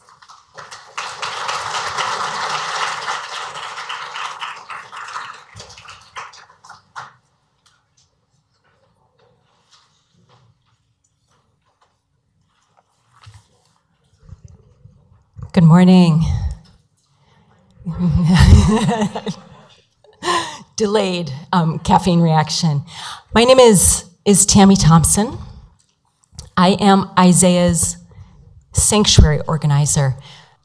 Isaiah is a coalition of over 150 congregations across the state of Minnesota, acting collectively for racial and economic justice in Minnesota. I've been involved in Isaiah's immigrant justice work for 5 years through my faith community, which is Ascension Catholic Community in North Minneapolis, just a few miles away from here. I'm originally from Minneapolis, North Minneapolis to be very specific. I lived outside of Minnesota for 15 years, 2 years in Haiti, 4 years in Mexico, and 9 years in the New York City area. My 2 kids and I moved back to Minnesota several years ago to be with my mom as she was battling cancer. At Ascension, my fellow Latino members are the majority, primarily from Mexico, living in the United States for 10 years or more. Most live in constant fear that they'll be separated from someone they love through detention and or deportation. I got involved working with Latino leaders at Ascension and across Isaiah in 2013, first on immigration reform and then driver's licenses. I did not know when I first got involved in 2013 that not having a driver's license during a traffic stop is one of the primary ways, not the only way, but one of the primary ways that people without documents in the state of Minnesota find themselves in detention and deportation. How many of you know that? I'm very glad to see a lot of hands go up. More of you need to know that. You know that now. And I cannot emphasize that enough. So that when I have heard people say, well, immigration reform is federal. What can we do at the state or local level? The answer is a lot. Driver's licenses is not the answer, but it is a layer of protection that could provide safety for thousands of people in Minnesota. So, if you receive a call through literally your phone, a text, an email to show up at the Capitol in support of driver's licenses, please answer that call. It is extremely important. And it is one of the most important things that we can do for people without documents in the state of Minnesota. I've been Isaiah's sanctuary organizer for over a year. Isaiah's sanctuary network was launched shortly after the elections of 2016. To date, there are nearly 60 congregations throughout the state of Minnesota, literally from Duluth to Worthington, that have declared themselves to be sanctuary or sanctuary supporting congregations that are committing themselves to provide in a variety of ways some kind of support to people who are directly at risk. I do this work, immigrant justice, sanctuary work, because I believe we are all created with inalienable worth and dignity. Every single one of us, without exception. I believe people move to to make a better life for themselves. Throughout 200,000 years of human history, we have consistently moved in search of safety, health, and well-being. This is not a crime. And if it is, then we are all guilty, and we're all criminals. And sometimes we forget that we're all family. Sometimes through what we say and don't say, see and don't see, do and fail to do, we try to push each other outside of the family circle. In my work, I've collided with the dominant narrative that dehumanizes people without documents and categorizes them as illegal, that conceals and disregards their contributions, that justifies exploiting them and then throwing them away like they're garbage, calling them criminals, saying they should have come the right way, like our great-grandparents did.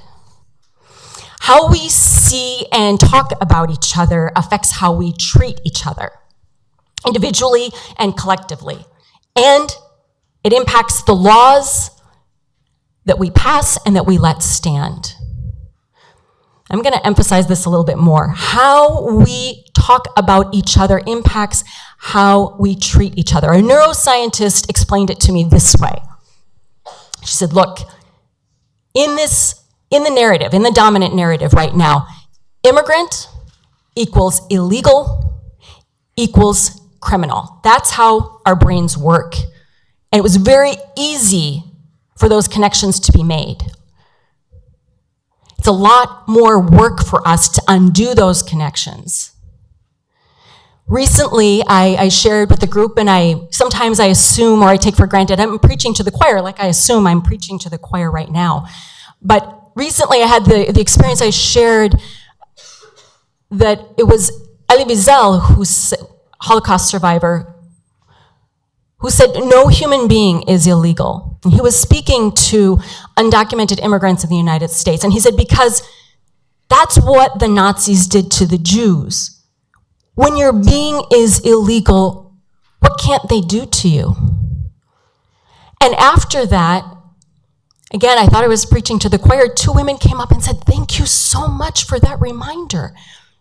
Don't call people illegal. And I go ballistic nearly daily when I'm listening to the media and people who think that they're allies but feed that narrative daily.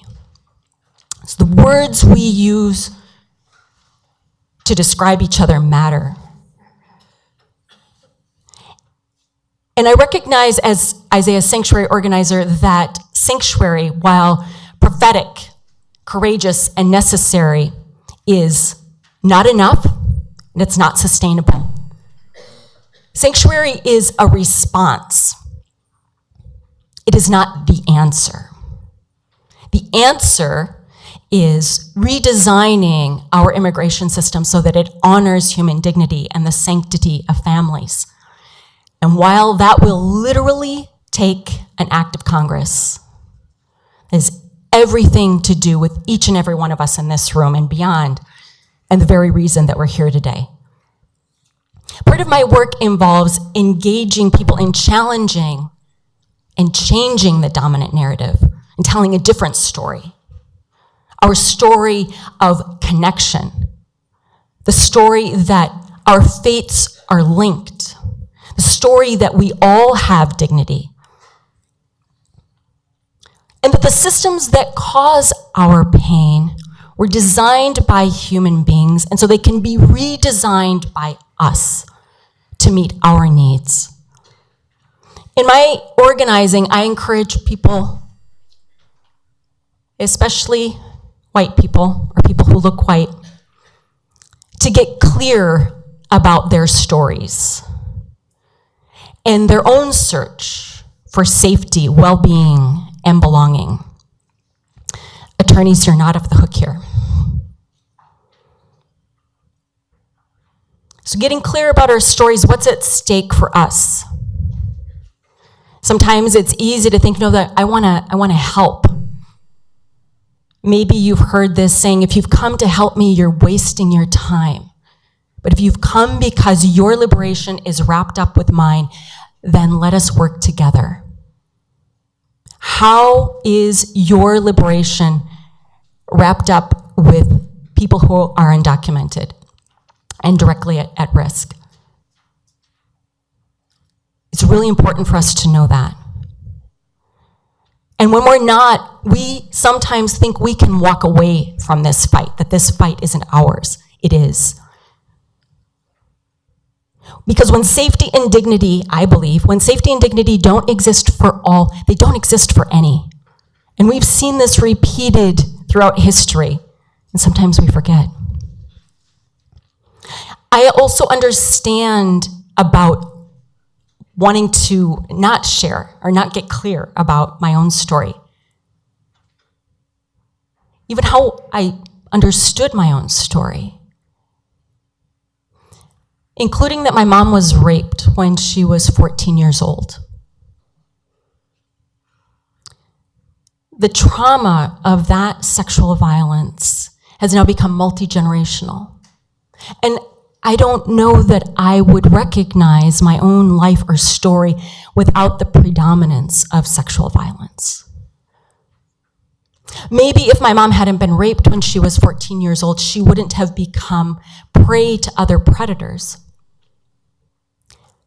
Like my birth father, who was a married man with children whom I've never known, who pursued my 17-year-old mom and preyed on her at their place of work.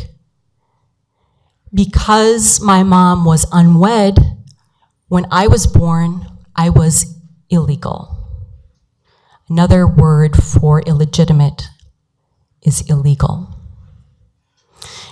When we don't connect meaningfully with each other, when we hide,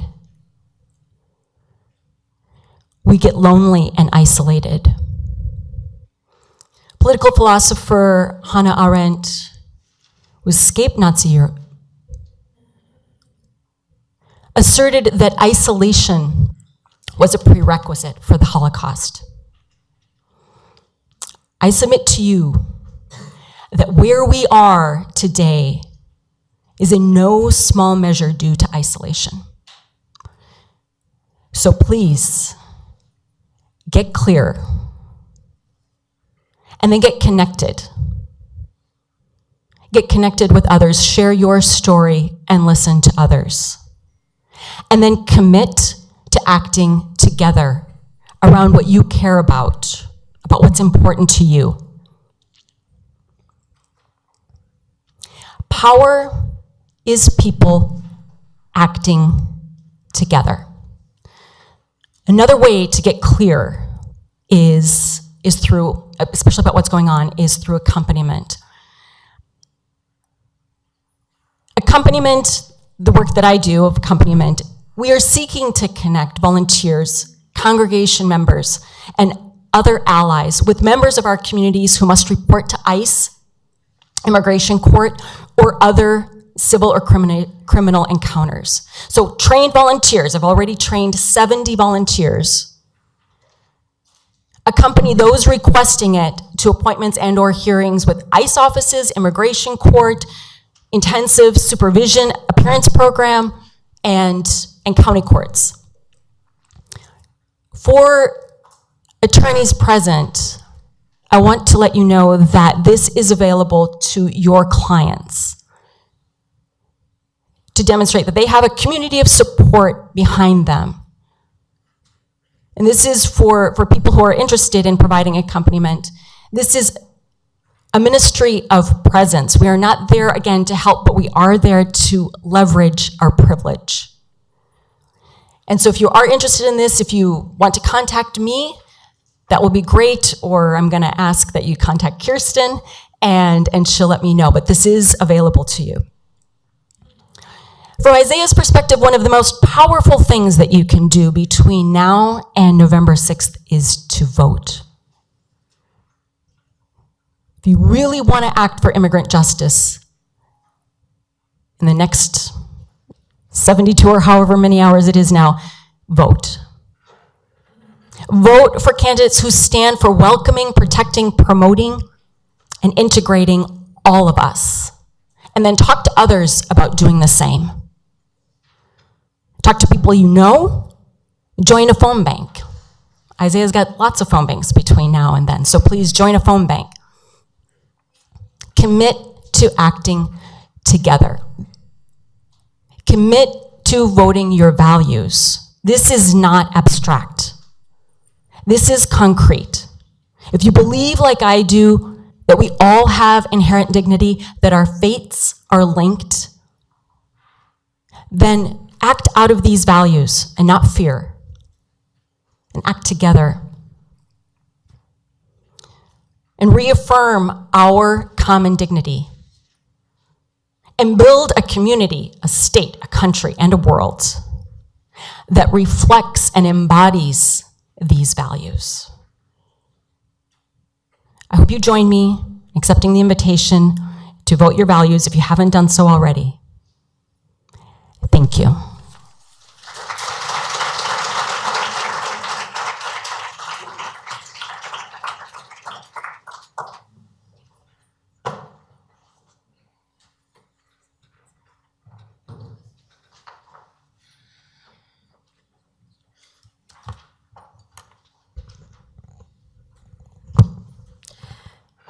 Good morning, everybody. My name is Estefania Navarro. I am a queer millennial Chicana living with documented status. I have roots from the state of Morelos, Mexico, and I came to the land of cloudy waters in 2005, and I have been living here ever since. I'm a community organizer with Unidos Minnesota, formerly known as Navigates. We are a Latinx-driven, largely queer, largely women-led organization that builds power with Latinx communities in the state of Minnesota for gender, racial, and economic justice. Before I proceed with what I have to talk to you about today, I want to play a video for you.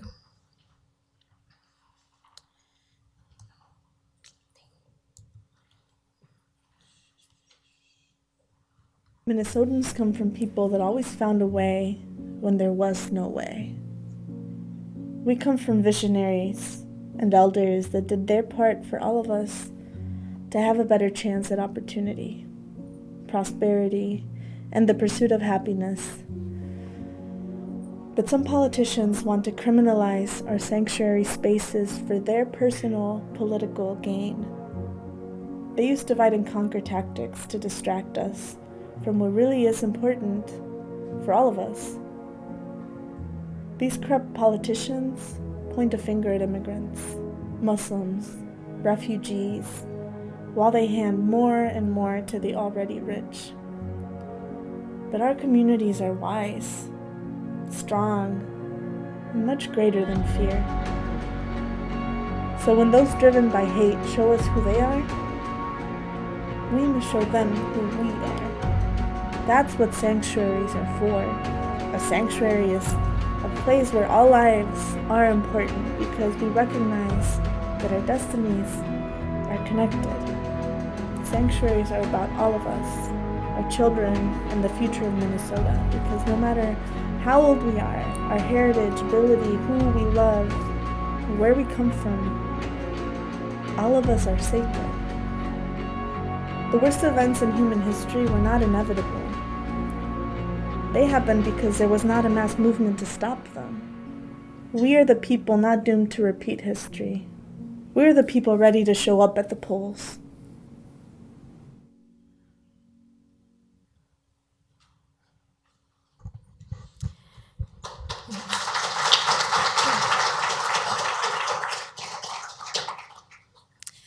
Thank you. I am so thankful to be here today, but spaces like these intrigue me a little bit. In theory, I have DACA, and so we can theorize about how having DACA protects me from deportation. However, in reality, I'm currently going through deportation and removal proceedings, and I'm going through the intensive supervision appearance program, which is the so-called more humane option. I have to have surveillance on my phone Does anybody want to say something to ICE right now, by the way? So let's backtrack a little bit. Immigration is a natural movement of human beings that is rooted in innovation. Living under the shadows with limited choices and freedom provides me and undocumented people like me with a strategic lens that allows us to center and create strategies that are the most effective and in challenging structures and cultural beliefs for the long-term change. In 2014 and 13, when most advocacy organizations were pushing for comprehensive immigration reform, Dreamers and undocumented-led efforts pushed for DACA, which, although not a perfect or long-term solution, did provide thousands of people with a lifeline. At the root of this campaign is the decision that we have keen survival instincts, and we understood early on that anti-immigrants in Congress should not be trusted. And knowing that allowed us with a missing class analysis that intentionally tried and succeeded to divide us. We saw it coming. Part of the role is to change the culture. When more and more people share our beliefs and values, we all build political will to win on issues with pragmatism. Oftentimes, culture change and pragmatism does not go hand in hand, but they are correlated. This is at the root of innovative thinking in undocumented reality. For example, by raise of hands, how many of you think demanding to abolish ICE is not pragmatism? So in other words, do you think that abolishing ICE is not real? Right, thank you. But let me ask another question. How many of you think that having a human rights violation with unchecked power and the largest ever growing budget should not be abolished? Now more than ever for me, abolishing ICE is more than a popular trending hashtag. It is a call for action to retrain our brains into accepting that we do not need an agency that has been in our time less than SpongeBob. SpongeBob has been longer than ICE. And I have learned so much from SpongeBob than ICE. When we call to abolish ICE, we're not just talking about the chess game to effectively defund, dismantle, and replace a better system. Community organizers are cultural workers who are intentional about challenging cultural norms in a way to promote brain cell functionality that is often interrupted by trauma. In other words, challenging the need to have border enforcement is not only a radicalized tagline, it allows millions of human beings in the shadows to feel connected under an administration that continuously seeks to divide us, dehumanize us, and criminalize our existence. We're not radicalized, we're rooted in our vision.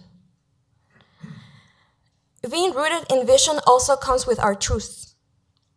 One of the less talked about truths is how this country is responsible for shaping policies in Latin America that has handed more and more resources to the already rich, while pointing finger at immigrants and refugees.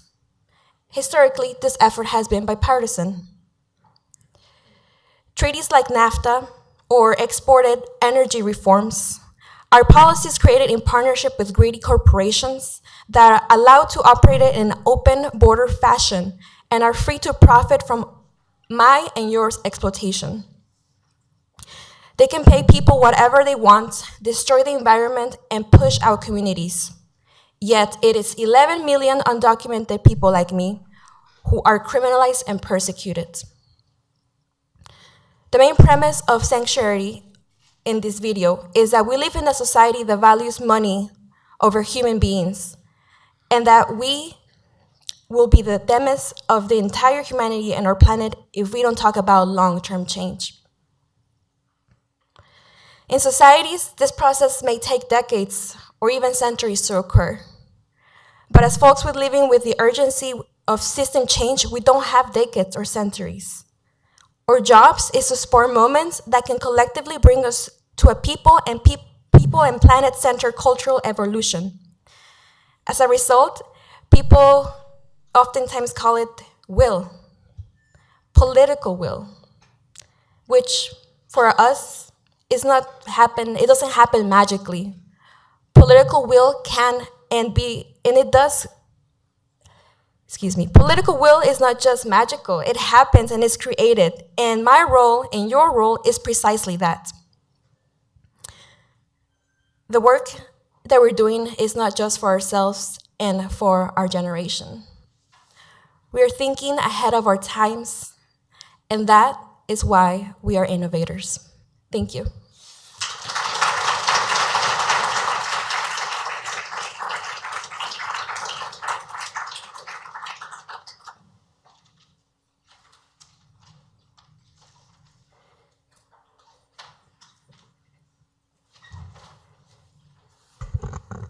Good morning.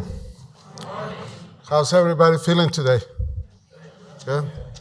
Well, I'm going to try to catch up with Estefania, and she is one of the reasons why, I said nearly 3 decades ago, I started organizing around these immigration issues. My name is Pablo Tapia. I'm co-founder of Asamblea de Derechos Civiles. I was born in Mexico City. I was born into a binational family. Well, if we can call it binational, since we didn't move, since we didn't cross the border crosses. And so welcome. So this is one of the issues that has been within my family for generations. I believe we have I've been trying to figure out if we are 4 or 5 generations since it was called the United States, or maybe more, not sure. But one thing for sure is that I can tell you that the Mexicans are Native Americans. And not many people claim that, not even ourselves. I started organizing back in here in Minnesota. I call it my rebirth, because when I came to Minnesota, I was 33 years old, came from Texas. And to Texas, I arrived back in the 1982 from Mexico. So how old was Jesus when he was crucified? 33? That's why I was reborn here in Minnesota. At 33, and I had the calling for justice. So I started talking about that we should do something here in Minnesota about immigration reform, or actually something about immigration. So some folks, they say, no, you're crazy. No one wants to talk about it. There's no demonstrations. No, and even after Senator Paul Weston got elected, we went into his office and asked him, can you do something about immigration? Can we find a piece of legislation to find citizenship? Oh, no, it's, I will support you. You know, I'm with you 100% all the way. But I don't see people marching on the streets. Okay. So I told all those people, well, just wait and see. 15, 20 years from now, you're going to see thousands of people marching on the streets. And they're going to be rebelling against the system that is oppressing us. And yes, 2006, we had one of the largest marches at the state capitol with nearly 40,000 people. Some of you probably were there, right?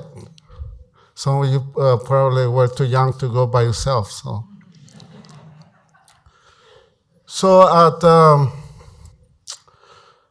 then during the process, about 13 years ago, we found ourselves alone in the community. So we decided to, myself and another leaders, to organize our own organization that represented the values of undocumented.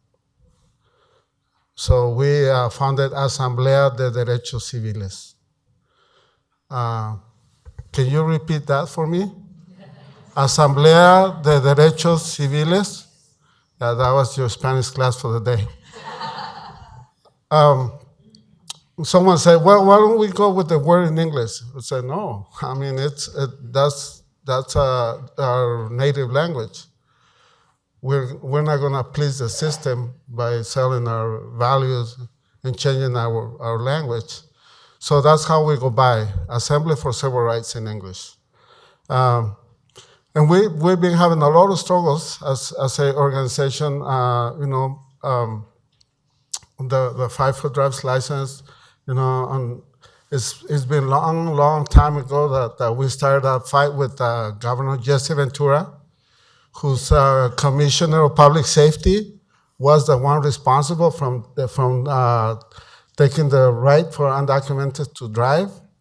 And then it kept getting worse with the Pawlenty administration, and keep fighting with the Mexican government to establish a Mexican consulate in St. Paul, Minnesota, which it didn't happen because they wanted it to. It was because we organized people, we collected signatures, we met with legislators from Mexico and from the United States to get that place established in St. Paul, Minnesota, which is now the Mexican consulate to give us those matricular consular. And there are several accomplishments that we have done, being in these fights. I co-founded the Civil Rights for Immigrants campaign at a national level with the Emilio Network about 15 years ago. And it's been a constant battle. But these times are different. I thought that one of the worst things that could have happened to us, it was the death of Senator Paul Weston. Because many of us cried when that happened. But now I think this is even worse. The situation that we are living, we are under attack. And not only the bad hombres, not only the immigrants that don't look like the majority of people in the States look, but I think everyone, regardless of your gender, your color of skin, all of you are under attack. And this, I think, we are in this intersection where history, it happens only a few times in the history of humanity. This intersection where you have to choose which way you want to go. And you don't choose that direction by being silent, by watching the news, by complaining to your coworkers. You choose that interaction, which way you want to go, by action, by acting on your values. So the call to you is it's been said before, the vote is decisive this year. So I urge each and every one of you to go after your family members, your friends, and do the right choice. And go out and vote.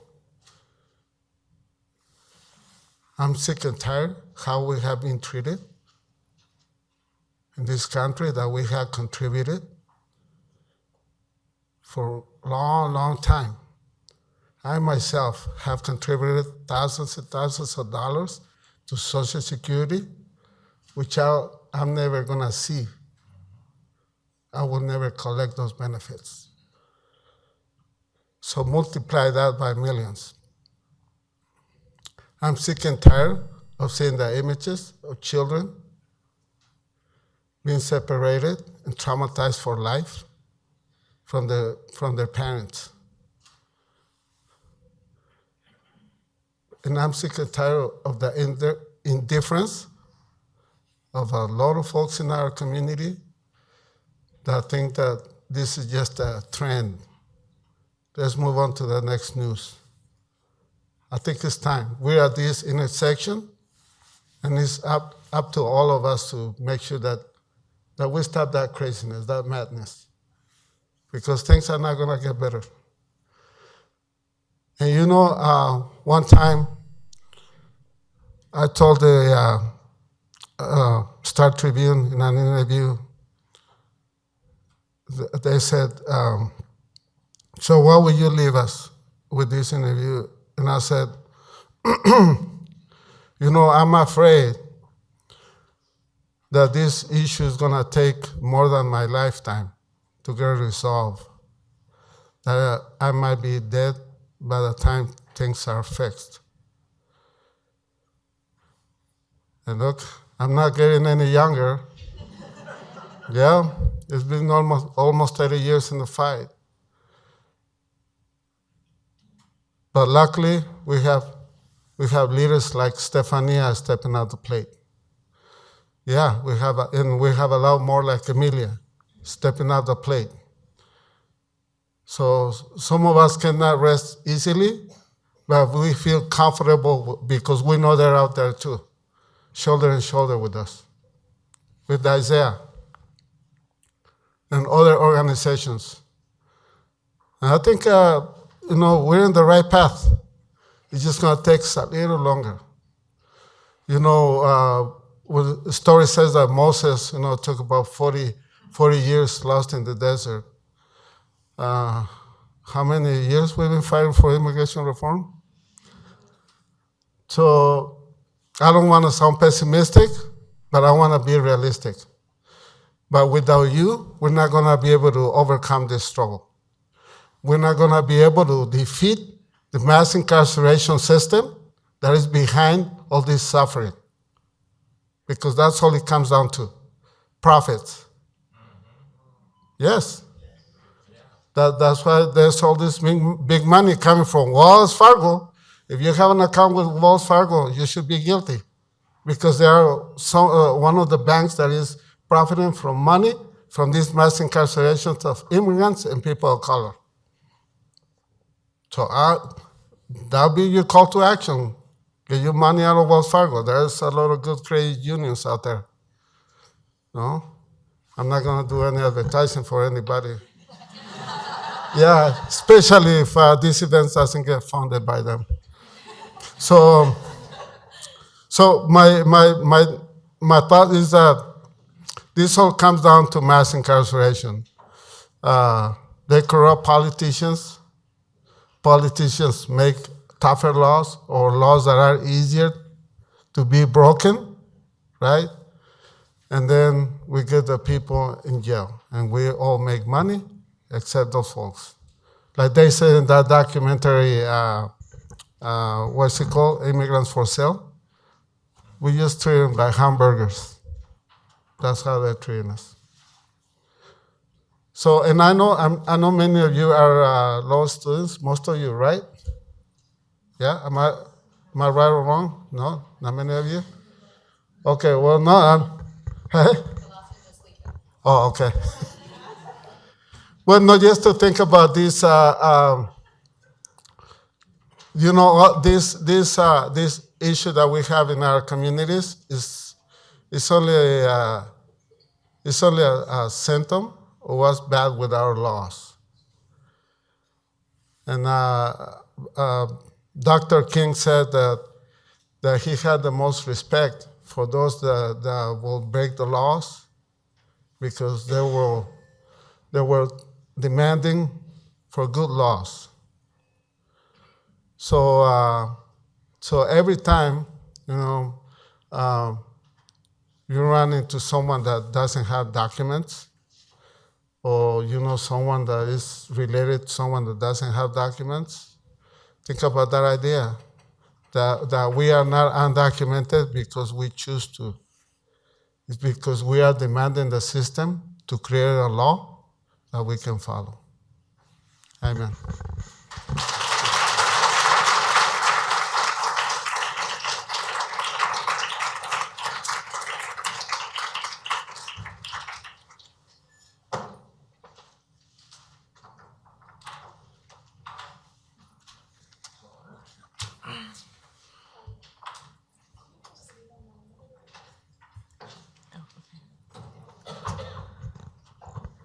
Okay, so my name is Jenny Srai, and I'm with Release Minnesota 8 campaign. I'm also here with my husband, Ched Nin, and we're here to just talk about how Release Minnesota 8 came together.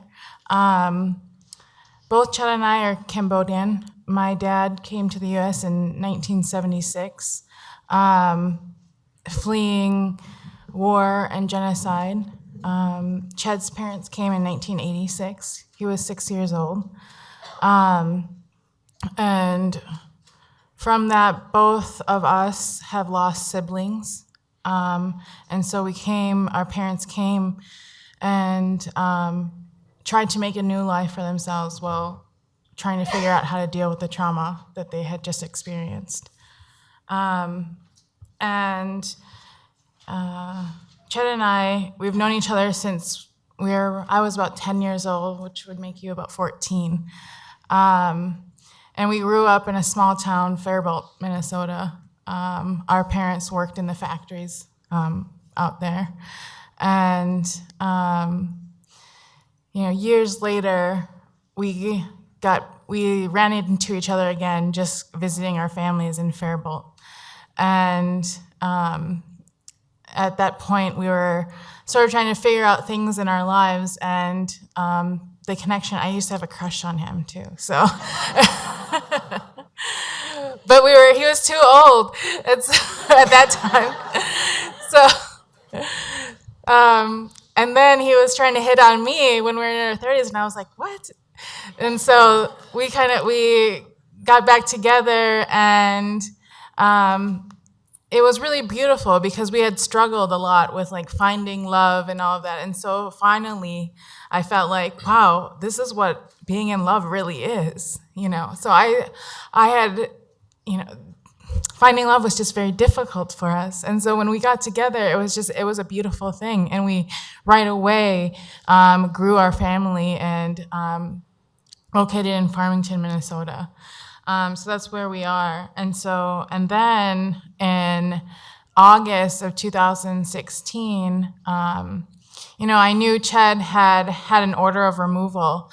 And, I had been really supportive of different campaigns about Cambodians who were being deported. So I was contributing to Kickstarters on certain artists who were doing different education. They did a video called Cambodian Sun. Tiny Toons is based out in Cambodia that had been working with youth out there. And so it was a place for people who have been deported to try to make a community for themselves. So certain things I had been involved in. And so when Ched told me, I was under the impression, I'm like, well, they can't take you unless you do something. So we were under the impression that he wouldn't get deported. And so when he got picked up by ICE in 2016, it was just a complete shock to us. And so we realized when a friend of his took him in to report, and the friend called me and said that they had taken him, and I thought he was joking. I just couldn't believe it. I drove immediately to ICE, and I noticed that there had been 4 other Cambodians just sitting in the lobby. And I started speaking to them and getting their information, and right away, they were also detained. So we got together and came together and just met and thought, there's something we need to do. What should we do? And we hadn't had any experience. I've been a part of the anti-violence movement, but never organized anything to what we had to go through when they were detained. And so 8 family members, including myself, we got together and we needed to start learning what we could do. And I remember calling Linus at the detainee clinic, and 5 minutes later you called me back, and I was like, oh my goodness, we get to meet with somebody to tell us what we need to do. How do we get people released from ICE? And, it was like, I remember it was very complicated. A lot of things that we didn't know before, we were just learning. And then we reached out to other communities, the Latinx communities, and Amelia, who's here, was really great in giving us training to understand like the system that we were up against, because we had no idea. We had no idea what we were doing or like what we needed to do. And so the community really showed up for us and helped us figure out how to organize. Let's see. Yeah, so, the community showed us how to use our voice to get people in power to listen to us and to help us. And it was really difficult. And so, right now, ICE has sanctioned Laos, Cambodia, Burma. And so more and more people are reaching out. And because our campaign has been a success story, while there were 8 people who were detained, 5 of them still got deported. But because we were able to make sure that 3 were able to come home, it's really rare in our community to see that. And so people are reaching out for help. And there's been more people detained in the Southeast Asian community, and people just don't know what to do or where to begin. And so, we're all volunteers, for this group. So we decided, okay, maybe we can help build a toolkit and then work with people, because we've been working with people on helping them organize to fight their cases. Because those are people with removal orders are who's reaching out to us and asking us for help. And so we did this. So these are just some pictures of things we did. We had a call-in campaign, getting many people to call our congressional leaders to do things that we needed or to stand up and make public statements. We also, there's a picture here of us delivering holiday cards. We really wanted to show ICE, and even we deliver them to congressional leaders, that these are the families that are getting torn apart. And the children of the 8 really wanted to get involved and really, had to say something to say, hey, this is an important person in our lives. And so then we worked with 2 national groups, the Southeast Asian Resource Action Center, as well as National Immigration Project, and the U of M here Law School, to build this toolkit, the Southeast Asian American Solidarity Toolkit, which is on the U of M resource page, and it's all the way at the bottom here. So, and this is just the toolkit just to show like what we learned from other communities and how we organize to help our families. And we hope that other individuals with removal orders can use it to go through the very hard process of trying to save their families. So, and then this is my husband here. All right. So I'll bring it back a little bit. So my name is Chad. I'm a refugee. I'm Cambodian. I wasn't born in Cambodia. You see my wife on the face here. Thank my wife. Thank the bigger center, the U of M. So I just want to share a little bit of my story, right? I'm not a professional social worker, but I went through their experience. Oh yeah, so I walk, I can't sit still a lot.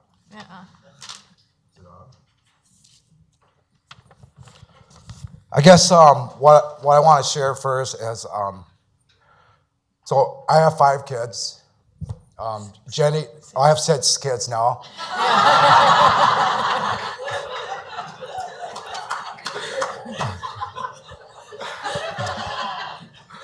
That's how busy my wife is. So I just want to share that what Pablo mentioned was, what caught my attention was they didn't cross the border. I didn't come overseas, or my parents didn't come overseas by choice. They were in a little situation of themselves, having go through a genocide, having go through war, getting pushed out of our own country. I was born in the woods at a refugee camp. I didn't have a birth certificate. I was pushed out of that with barely any siblings left. I didn't know they died. Imagine how my parents recovered.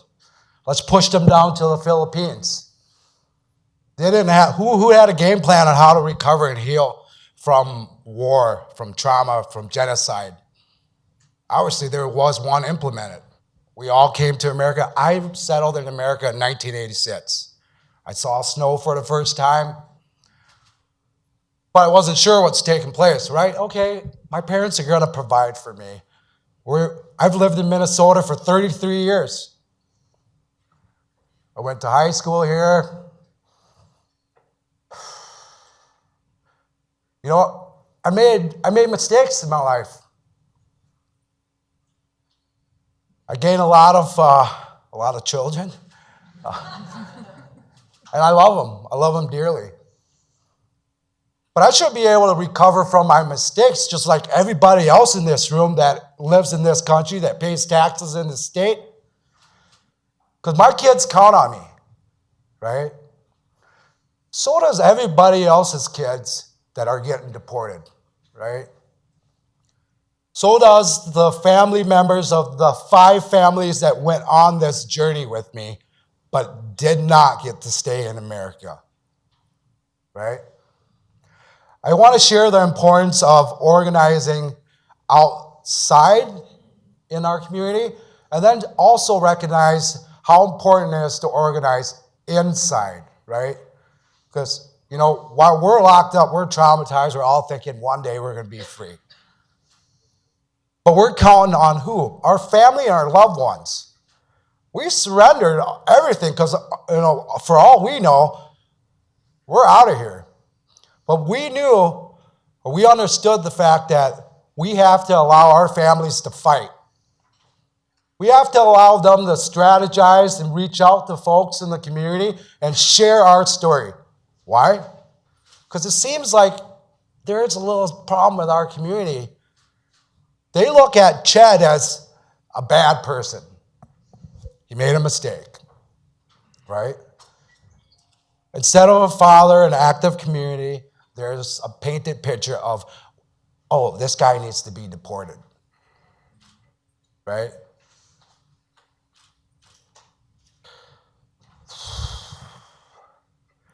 I just want to say that when the guys and I were in movement from one ICE facility to another, it was only us 8, right, that kind of had support. It seemed like a lot of folks throughout the country were distant, right? The community itself. For some reason, the 8 families in Minnesota lifted up our hearts, lifted up our stories, right? These kids, the kids that were on the front of the pictures, were fighting for their families, fighting for their loved ones. And what kind of messed up community that the kids have to stand up and hold billboards and say, bring my dad home. And this one. So back to the organizing, I want to just emphasize how powerful it is, or how hard it is, to actually go through the formalities of being detained, being traumatized, getting separated from our families, having to articulate a strategy how to remain sane, and then work with lawyers, but then at the same time, just 3. At the same time, you have to deal with ICE agents. At the same time, you're dealing with folks that are just doing their jobs, right? The little staffs that work in the jails. And there was a lot of pressure because, there was a lot of negativity or whatever. But I want to emphasize how hard it was to understand the law. But the greatest thing that happened to me was I was blessed to meet Linus. I was blessed to meet John, Shane, and Linus was actually the only real lawyer on that thing, but these guys are law students.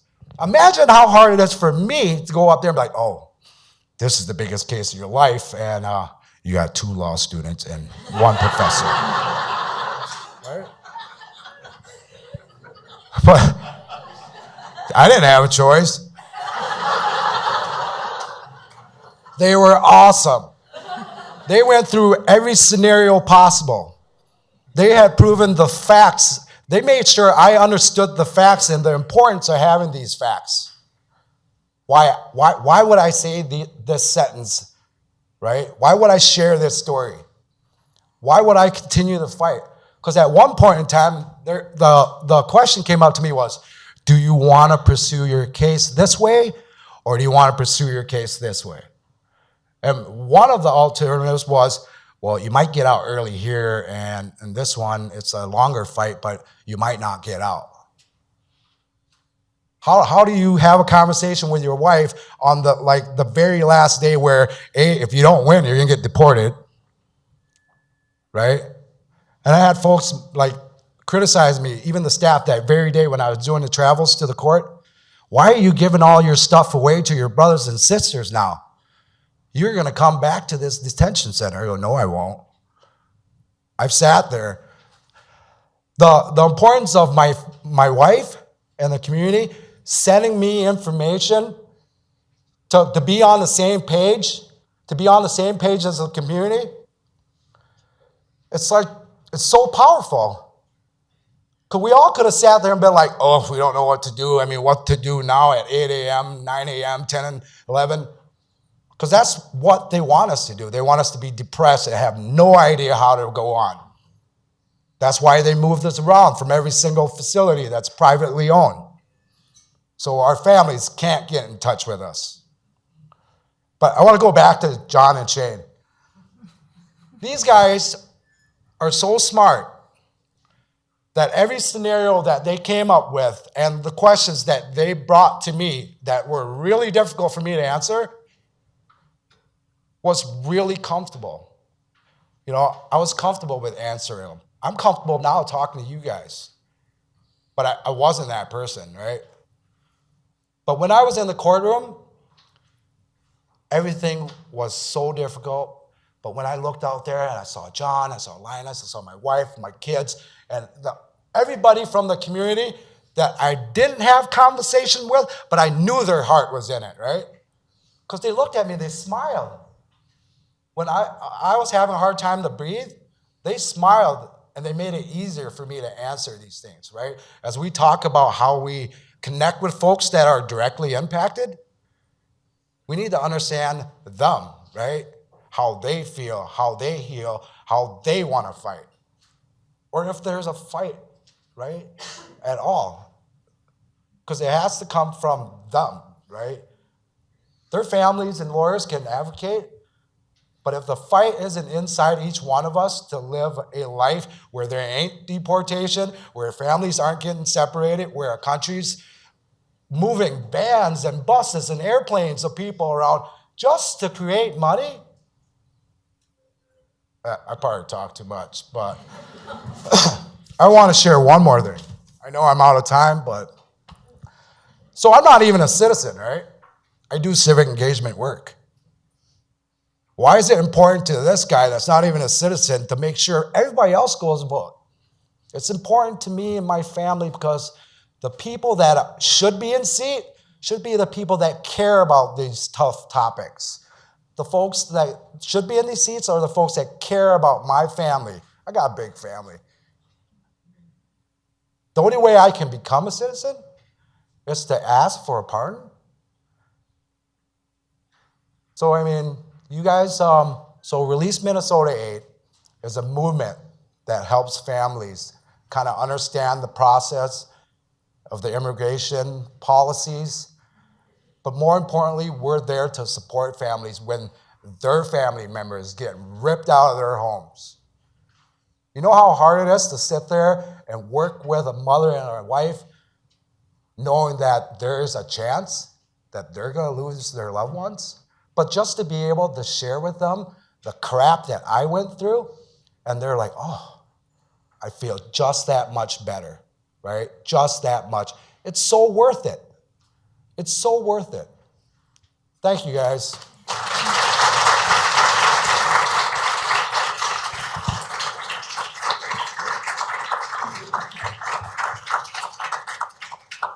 So now we'll all come sit up here and answer your questions.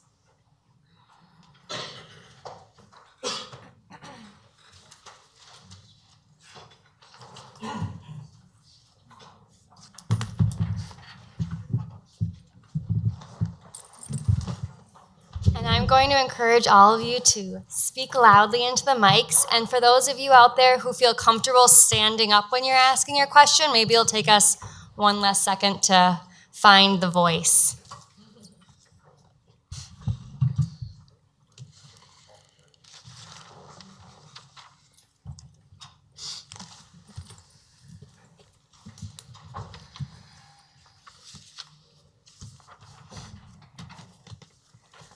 Well, I can start the questions. The running joke these last 2 days has been to be optimistic with all these news. So I would love to know what brings you hope as you're doing this work.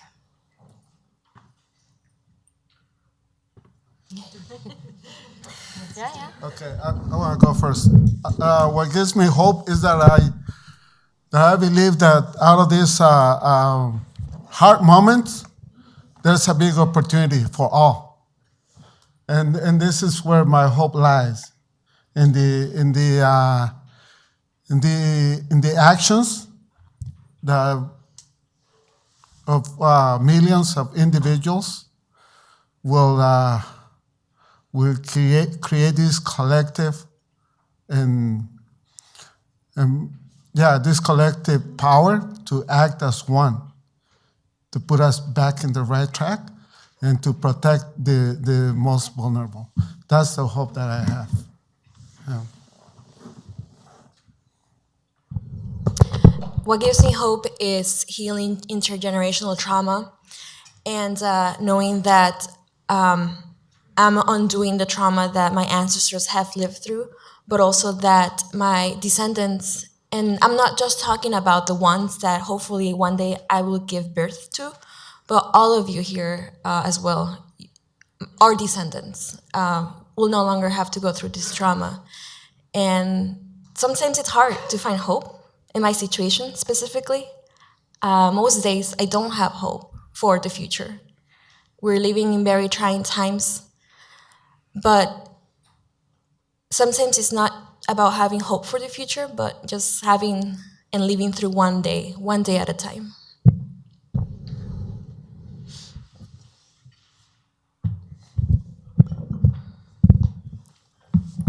What really makes me kind of hopeful is I think of my son, right? Cameron, Linus, and that. What? Cameron, Linus, man. It makes me really hopeful and blessed to be here, right? Free, to be able to have my son, right? With my wife. But also to be able to like share with him the stories of folks that endure this stuff, right? And to share the story that the work, look at this panel. It's so powerful, right? Of folks in the community. Folks shouldn't be deported in vain at all. They shouldn't be deported. We just gotta like lift up the community, and no matter the struggles, continue to strive, right? Because it seems like the odds are always against us. The percentage is low, but we will overcome, we will overrise that, right? And it's like, my son there's a story behind it. And that's what really makes me hopeful, that my son will understand the story and he's gonna participate in all this. Yeah, I would just reiterate that the community gives us hope. having a supportive community to help families that need help. So I remember just going through what we went through, and then, reaching out to, I think it was right after the elections, and I went to like a holding circle that Amelia had, and I hadn't cried or hugged anybody in such a long time, and we were just a community of people like, okay, we're gonna get through this, and we just sat there sobbing and like holding each other, and it just helped us build back our strength.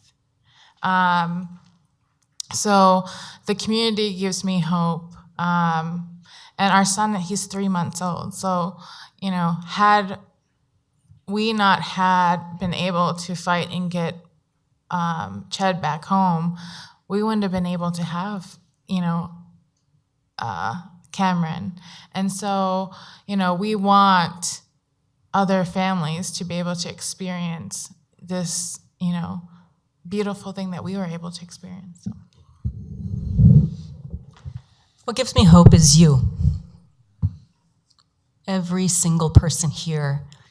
Because we can't do this alone. Cannot do this alone. So every time someone expresses their care and their concern and they commit to acting together, and that's what this is, people acting together, that is power. And Pablo, as you said before, change doesn't come from watching the news or complaining to your friends. Change comes when we get clear about what's going on in our own lives and the lives of other people, when we connect with others, and when we commit to acting together.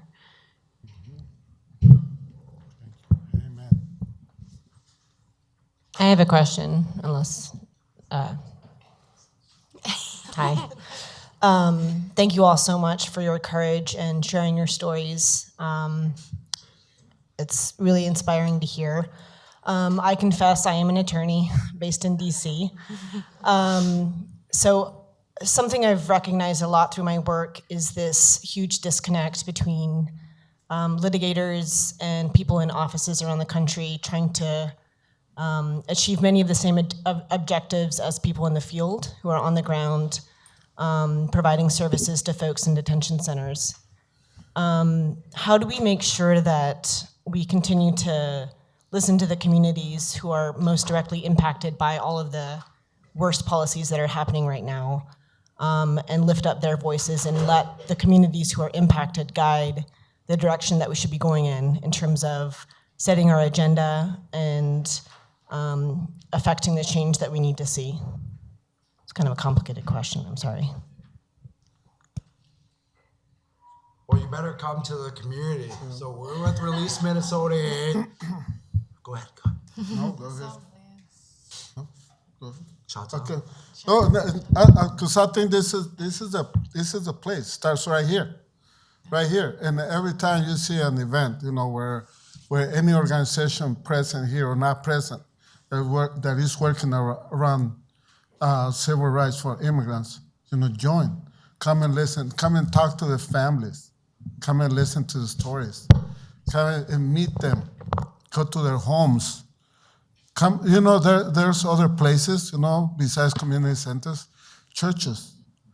Go to churches, or temples, and look for the people that are worshiping there and talk to them.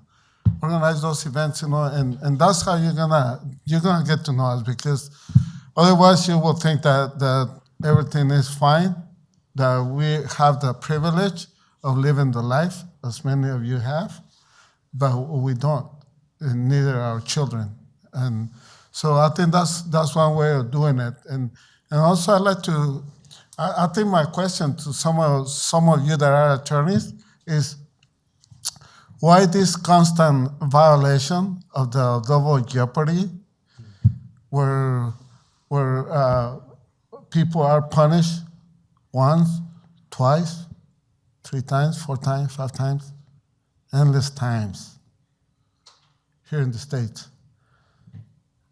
And no one has raised any eyebrows about it. I just want to leave it there on the table. Yeah. Still processing your question, but I think the most effective way is to keep in touch and in relation with clients, because oftentimes one interaction doesn't change a person's life, but building a deep, respectful relationship can learn so much from one another. I also encourage folks to not think of themselves as allies, but accomplices. Right, I'm asking you to do something illegal. Yes, kind of.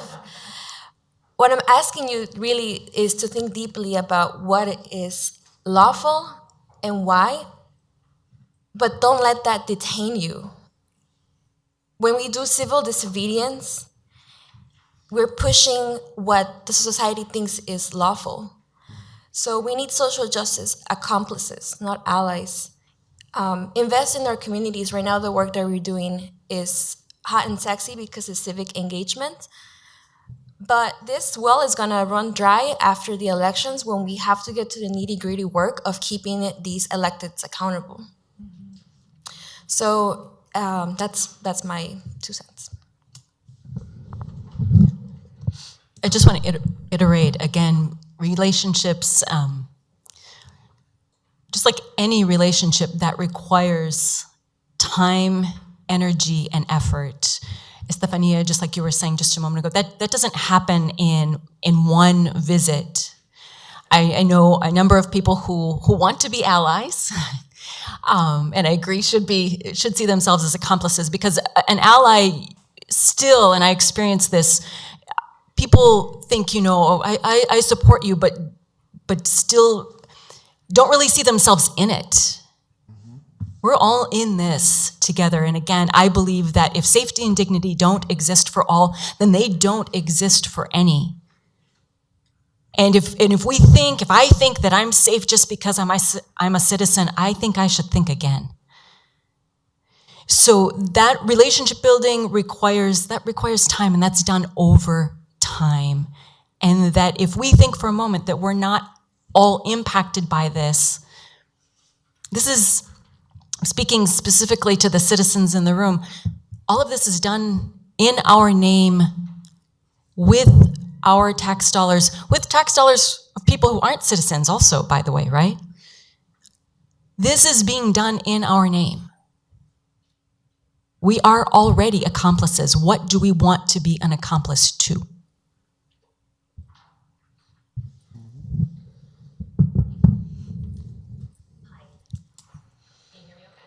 It's not on. Can you hear me? Okay. So I just have a question. It's for all of you, but maybe start out with Tammy first, because you had mentioned, immigration is a federal thing. What can we do? And you had said there are many things you can do at a state level. And so I drove up from Mankato, and in the Mankato-St. Peter area, we have a large group of folks who are committed to acting, but it's good to give them concrete things to do.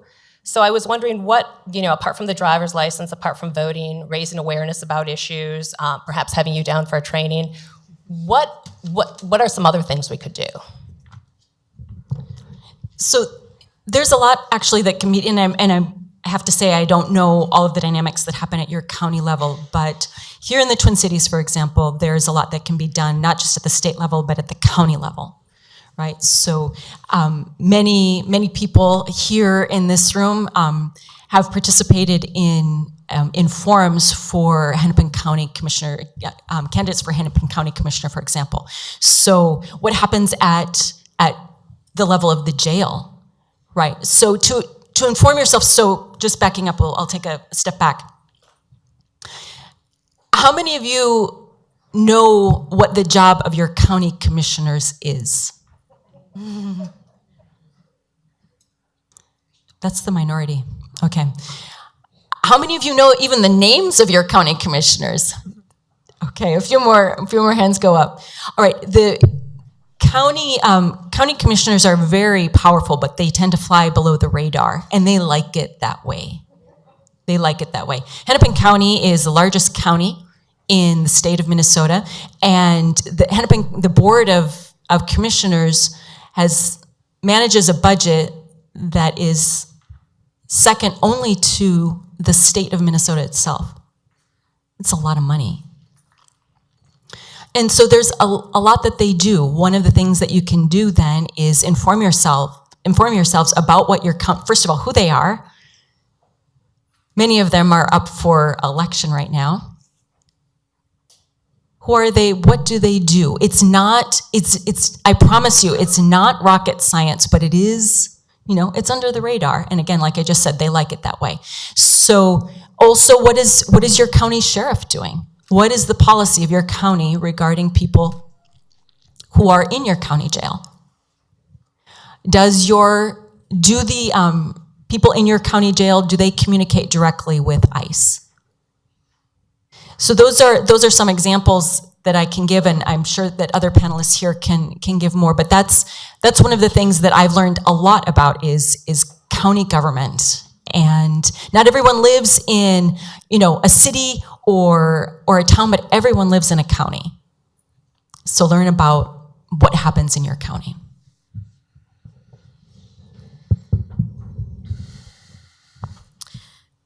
So for me, it's so difficult because immigration, although a federal policy, is such a complicated web of interconnected issues. So largely what we're seeing a lot is a lot of intersectionality is really what it means. So especially with criminal justice and immigration now becoming going hand in hand, a lot of these issues like affordable housing, healthcare, education can also impact the quality of life of an undocumented immigrant. So it's not just okay, let's wait until the federal climate looks friendly. It's what can we do locally, statewide, right? The other thing too is that, at least for Unidos Minnesota, we want to be also intentional about building relationships with affected communities, especially in rural Minnesota, because we know that a lot of the resources and attention, it goes mostly to the Twin Cities. So that's also another dominant narrative that we want to challenge. So yes, please reach out to me if you would like support in that area.